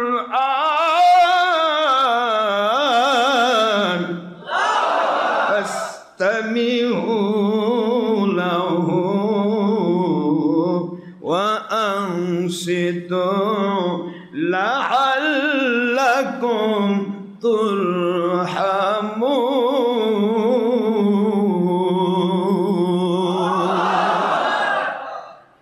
কোরআন শরীফের সূরাতুল আরাফ 7 নম্বর সূরা 9 নম্বর পারা আয়াত শরীফ নম্বর 204 আল্লাহ পাক বললেন, ওয়াইদা কুরিয়াল কোরআন, যখনই কোরআন তেলাওয়াত হয়, কোরআন শরীফের সত্য আলোচনা হয়, তাই বলে কোরআনের নামে জঙ্গিপনা চলবে না, সন্ত্রাসীপনা চলবে না, মানুষ খুন চলবে না, জিহাদের নাম করে দেশের ক্ষতি করা যাবে না, জিহাদের নাম করে জাতির ক্ষতি করা যাবে না, জিহাদের নাম করে ধর্মের অস্বীকার করা যাবে না। জিহাদ শব্দের অর্থ প্রথম ব্যাখ্যা হবে নিজে ইসলাম পরিপূর্ণ মানব, অন্যকে মানানোর চেষ্টা করব। যারা হকমত পথের উপর প্রতিষ্ঠিত, তারা যদি ফেসবুকের দু একটা কথা শুনে যদি নড়াবড়া হন, আমরা তো আর মুসা নবীর মতো নয়, মুসা নবীর পশমের সাথে আমাদের তুলনা নেই, আমরা রসুলের মতো নই, আল্লাহ রসুল রসুলই, তাদের পশমের সাথে আমাদের তুলনা নেই। তাই আমাদের বিরুদ্ধে যে মুনাফিক উল্টাপাল্টা মিথ্যা কথা বলবে না, এ কথাটা আপনার মাথায় আসবে কেমনে? যদি কেউ হকের উপর থাকতে চায়, তার বিরুদ্ধে হাজার কথা মানুষ মিথ্যা বলতে পারে। আর আমাদের সামনে তো আসবার সাহস কোনো বাতিল কোম্পানি আজও পায়নি। ফেসবুকে লুকিয়ে লুকিয়ে ঘরের মধ্যে কিছু বেয়াদব কাফের মুশরিক বাতিল ফেরকার টাকার হয়তো 10-20 হাজার টাকা খেয়ে উল্টাপাল্টা কিছু লিখলো, এইটাই দেখে আমরা অনেকেই আছি যারা ফেসবুক মার্কা মানুষ, তারা আশ্চর্য হয়ে যাচ্ছে, তাদের কি বোধহয় হয়ে যাচ্ছে। আরে যারা বিরুদ্ধাচারণ করবে, মিথ্যাচার করবে, তাদেরকে ছেড়ে দেন, কারণ মিথ্যাচার করলেই তখন আপনার মর্যাদা বাড়বে। সুবহানাল্লাহ বলেন। যখন জানবেন যে আপনার পিছনে কোনো লোক লেগেছে, যখন জানবেন আপনার বিরুদ্ধে মিথ্যা কথা বলার লোক তৈরি হয়েছে, তখনই আল্লাহ পাক একটা পর একটা আপনাকে উপরের দিকে উঠায় নেবে। জোরে বলুন সুবহানাল্লাহ। মানুষ অন্যায় করে, আর যাদের বিরুদ্ধে অন্যায় করে তাদের মর্যাদা আল্লাহ বাড়িয়ে দেন। অপবাদ যত বেশি হবে, যুগে যুগে যত ওলিয়া উলিয়ার বিরুদ্ধে অপবাদ দেওয়া হয়েছে, কোন ওলিয়া উলিয়াকে আল্লাহ পাক নিচে নামাননি, বরং উপরে উঠাইছে। এটা তো অপবাদ থাকবেই, যুগে যুগে অপবাদ হয়েছে। এই অপবাদগুলির দিকে তাকিয়ে কখনো ফেসবুকে যারা আছেন, ইউটিউবে যারা আছেন, বিভিন্ন রেডিওতে আমাদের সাথে যারা সম্পৃক্ত রয়েছেন, অন্যায়কারী অবিচারকারী যদি কোনো অন্যায় উৎপাত করে কথা বলে, সেই কথাকে প্রাধান্য দিয়ে কখনো সত্য থেকে দূরে সরে যাবেন না। আমার পক্ষ থেকে একটি কথাই থাকবে, সারা পৃথিবীর সব মানুষ যদি আমার থেকে দূরে সরে যায়, তবুও কিন্তু আমি আমার আল্লাহ এবং রসুল থেকে দূরে সরে যাব না, ইনশাআল্লাহ। কারণ আমার দায়িত্ব হলো মানুষকে অন্যায় কাজ থেকে ন্যায়ের দিকে টেনে নিয়ে আসা। আমার দায়িত্ব মানুষকে কূপ থেকে উঠায়া কোথায় তোলা? উপরে উঠানো। নদীর থেকে উঠায় উপরে উঠানো, সাগরের হাবুডুবু খাওয়া থেকে উঠায় তাকে আল্লাহর পক্ষে নিয়ে আসা, এটা আমার দায়িত্ব। এরপরে আপনি টিকে থাকতে পারলে আলহামদুলিল্লাহ, না টিকে থাকতে পারলে আবার দুশ্মনী করেও যদি ভালো থাকেন তাও আলহামদুলিল্লাহ। আমরা কারো পিছে দৌড়া, চিলে কান নিয়ে গেল, এই চিলের দিকে দৌড়াবো না, আমি দেখবো আমার কান ঠিক আছে কিনা। কথা ঠিক না ঠিক? চিলের দিকে দৌড়াবো কেন? চিল তো চিলের কাজ করবে, আমার কান আমি হেফাজত করবো, এটা ঠিক আছে না? তো এই জন্য কি অন্যায়কারী যত অন্যায়কারী আছে, যত অন্যায়কারী তাদের কাজ তাদেরকে ধ্বংস করে দিবে। আমরা কারো ধ্বংস চাইবো না। নবীজি পাক সাল্লাল্লাহু আলাইহি সাল্লামের শরীর মোবারকে আঘাত করেছে মিস্টার আবু জাহেল, জানেন না আপনারা? আঘাত করেছেন, হুজুরকে আসার মেরেছেন, থাপ্পড় দিয়েছেন, নাউজুবিল্লাহ। চাদর দিয়ে প্যাঁচ মেরে হুজুর পাক সাল্লাল্লাহু আলাইহি ওয়াসাল্লামকে রক্তাক্ত করেছে। মিস্টার আবু জাহেল এত কিছু করেও কিন্তু মিস্টার আবু জাহেল তাৎক্ষণিকভাবে গজবে পড়ে নাই, কারণ আমার আল্লাহর হাবিব কখনো কোনো প্রকার বদদোয়া, কথা বল না কেন, বদদোয়া করেননি, যার কারণে আবু জাহেল টিকে ছিল। হুজুর যদি একটিবার বলেন আল্লাহ আবু জাহেল এত বড় অন্যায় করলো, আমার উপর চর মারলো, আমি আপনার নবীদের নবী রসুলদের রসুল, আমাকে চর মারে, আল্লাহ একে এখনই ধ্বংস করেন। আবু জাহেল ধ্বংস হতো না? নবীজি ধ্বংস করা লাগতো না, ধ্বংস করা লাগতো না, আল্লাহ ধ্বংস করে। কিন্তু আল্লাহর হাবিব এটা করেননি। আবু জাহেল ধ্বংস হয়েছে একটা নির্দিষ্ট টাইম অনুসারে, তার পাপের করজ যখন পূর্ণ হয়ে গেছে, নবীজি পাক সাল্লাল্লাহু আলাইহি ওয়াসাল্লামের সাহাবায়ে কেরামের মর্যাদা আল্লাহ পাক বৃদ্ধি করে যখন কোরআন সুন্নাহর খেলাফত কায়েম করে দিয়েছেন মদিনাতে, তখন আবু জাহেল তার গোষ্ঠী শুদ্ধ ধ্বংস হয়ে গেছে। ঠিক না ভাই? ধ্বংস তো হয়েছে, হুজুর করতে হয় নাই, আল্লাহর কুদরত থেকে হয়েছে। এখানে পয়েন্ট থাকলো, পৃথিবীর মানুষ যেন বলতে না পারে যে নবীজির বদদোয়ায় আবু জাহেল ধ্বংস হয়েছে। কি বলতে পারবে কেউ? বরং আল্লাহ পাক রব্বুল আলামিন আবু জাহেলের পাপের কলস পূর্ণ যখন হয়েছে, আল্লাহ নিজেই তাকে ধ্বংস করেছে। ঠিক অনুরূপ ভাবে কিয়ামত পর্যন্ত হক্কানি আলেম ওলামা ওলিয়া আউলিয়াদের বিরুদ্ধে মিথ্যাচার যারা করবে, তাদেরকে নির্দিষ্ট টাইম পরে আল্লাহ ধ্বংস করবে। আমাদের কোনো দায়িত্ব নেই, আমাদের দায়িত্ব মানুষকে সত্য পথ দেখানো। কেউ কারো মিথ্যাচার শুনে কোনো প্রকার ঘায়েল হবেন না। এমন টাইম আসতে পারে যে সময় হয়তো অন্তরে শুনবেন, এক সময় শুনতে পারেন, ফেসবুকে যারা আছেন, ইউটিউবে যারা আছেন, তাদের অনুরোধ করছে, এমন সময় আসতে পারে যে সময় শুনতেছেন হয়তো বা আজকে বাতিল ফেরকার টাকা খেয়ে আমাদের কিছু যারা দুর্বুদ্ধি মানুষ, বোধ শক্তি কম যাদের, এই ধরনের মানুষকে যেমন টাকা দিয়ে উল্টাপাল্টা বলাই নিচ্ছে, এমনও তো হতে পারে 2-4 জন মহিলাকেও তারা বাতিল ফেরকা কিনতে পারে না? 10, 20, 50 হাজার 1 লাখ টাকা একটা করে মহিলা কিনলো, কিনে নিয়ে আপনার হুজুরের বিরুদ্ধে ইউটিউবে ছেড়ে দিল বা ফেসবুকে ছেড়ে দিল যে অমুক হুজুরের বিরুদ্ধে এই অমুক মহিলার সাথে সে জেনা করছে। নাউজুবিল্লাহ বলবেন না? একটু আস্তাগফিরুল্লাহ বলেন। কি এরকম করা কি অস্বাভাবিক কিছু? কারণ নবীদের বিরুদ্ধে এটা হয়েছে। এটা তো ফেসবুকে চোরের মতো ভিতরে লেখা, লুকে লুকে ঘরের মধ্যে কেউ যেন না জানে, অন্ধকারের মধ্যে লেখা, এইটা তারা করতে পারে না। আর আমার নবী মুসা আলাইহিস সালামের সামনে গিয়ে মহিলা নিয়ে গিয়ে সামনে গিয়ে বলেছে, এই মহিলা আপত্তি করেছে আপনার সাথে নাকি তার খারাপ সম্পর্ক। আস্তাগফিরুল্লাহ বলেন, নাউজুবিল্লাহ। তাহলে এটা যদি জলিলুল কদর নবী 70,000 নবীর সর্দারের বিরুদ্ধে ডাইরেক্ট তার সামনে মিথ্যা অবাদ দেওয়া সম্ভব হয়, তবুও কারণ কি আল্লাহ সঙ্গে সঙ্গে ধ্বংস করে নাই? তাহলে আমরা তো নবীদের গোলাম, আমাদের বিরুদ্ধে কেউ ফেসবুকে চুরি করে মিথ্যা বলবে, এর জন্য যে তাকে ধ্বংস হবে তা তো নয়, বরং এর জন্য যে যারা ধ্বংস হবে, যেই মানুষগুলি, মনে রাখবেন জলাতঙ্ক রোগগ্রস্ত পাগলা কুকুর, যেটা এই কুকুর যাকে কামড়ায় জলাতঙ্ক রোগ তার হয়। কথা কি বুঝতে পারতেছেন? আবার ওই লোকটা যদি কাউকে ধরে কামড়ায় তাহলে ওই লোকেরও জলাতঙ্ক রোগ হয়। তো সুতরাং এরকম জলাতঙ্ক রোগগ্রস্ত বাতিলের টাকায় দ্বারা পুষ্ট মিথ্যাবাদী যারা, এরা যদি উল্টাপাল্টা কয়, ওটার দ্বারা আপনি যদি ওটার সাথে আরো যোগ সাজস দিয়ে আরো শুনতে চান, আরো তাকে উদ্বুদ্ধ করেন, ভাই আরো কিছু বলেন, আর কি জানেন ভাই, আর কি শোনেন ভাই, দেখি ভাই আরেকটু বলেন, কে উদ্বুদ্ধ করেন, ও আপনাকেও জলাতঙ্ক রোগী বানাই ফেলবে। এই জন্য যখন জলাতঙ্ক রোগগ্রস্ত রোগী দেখা যায়, পাগলা কুকুর কামড়ানো রোগী দেখা যায়, তখন তার থেকে নিজেকে কি করতে হবে? ইয়াকুম ওয়া ইয়াহু, আল্লাহর হাবিব বলেছেন, তুমি তার কাছে যেও না, তাদেরকে তোমাদের কাছে আসতে দিও না, তাহলেই তোমাকে জলাতঙ্ক রোগ ঢুকাই দিতে পারবে না, অর্থাৎ তোমাকে কামড়াতে পারবে না। বাতিল ফেরকা সারাটা জীবন মানুষকে ধ্বংস করেছে। আমাদের যে ইমান নিয়ে ছিনিমিনি খেলবে, আমরা কখনো যেন ইমান হারা না হই। মনে রাখতে হবে, মরণ একদিন আসবে, মরতে হবে, কিন্তু মরার আগে আল্লাহর পক্ষে, নবীজির পক্ষে কাজ করতে হবে। আপনারা ইউটিউব, রেডিওতে, ফেসবুক, রেডিওতে হাজার হাজার লাখ লাখ মানুষ আমাদের দেশ বিদেশ থেকে যারা আলোচনা শুনছেন, আমি সবাইকে অনুরোধ করছি, আল্লাহর সন্তুষ্টির পক্ষে, নবীজির পক্ষে নিজেকে তৈরি করুন। ইমাম মাহদী আলাইহিস সালাতু ওয়াস সালাম জাহির হওয়ার সময় সম্ভবত ঘনিয়ে আসতেছে। করোনা ভাইরাস দিয়ে সারা পৃথিবীকে আল্লাহ পাক যেভাবে ঘরের মধ্যে বন্দি করেছে, একটু চিন্তা করার বিষয়। প্রত্যেকটা মানুষ গৃহবন্দী। এই গৃহবন্দী বিষয়টা আল্লাহ প্রমাণ করতেছে, দেখো এক ভাইরাসকে দিয়ে যদি গৃহবন্দী করাতে পারি, ইমাম মাহদী আলাইহিস সালামকে জাহির করে সারা জগতে আমি কোরআন সুন্নাহর খেলাফত কায়েম করা আমার জন্য ছোট্ট একটা ব্যাপার। জোরে কোন সুবহানাল্লাহ। সুতরাং আমাদেরকে প্রস্তুত থাকতে হবে আমরা যেন আল্লাহর পক্ষে নবীজির পক্ষে থাকতে পারি।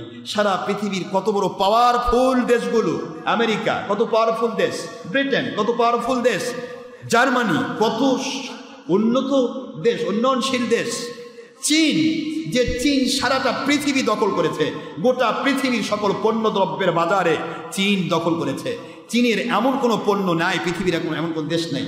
আমি সৌদি আরবে গেলাম, সেখানেও চীনের সম্পদ, চীনের সামগ্রী, পৃথিবীর যে দেশেই যান চীনের সামগ্রী, চীনের যাবতীয় সমস্ত বাজার চীন দখল করেছে, আন্তর্জাতিক বাজার। সেই চীনের মধ্যে একটু অহংকার ঢুকেছিল, না জানি কি হয়েছে আমি। সেই চীন দিয়ে কিন্তু আল্লাহ প্রমাণ দিয়েছে, মুহূর্তের মধ্যে তাদের সমস্ত বিপদ তাদেরকে ধ্বংস করে দিয়েছে।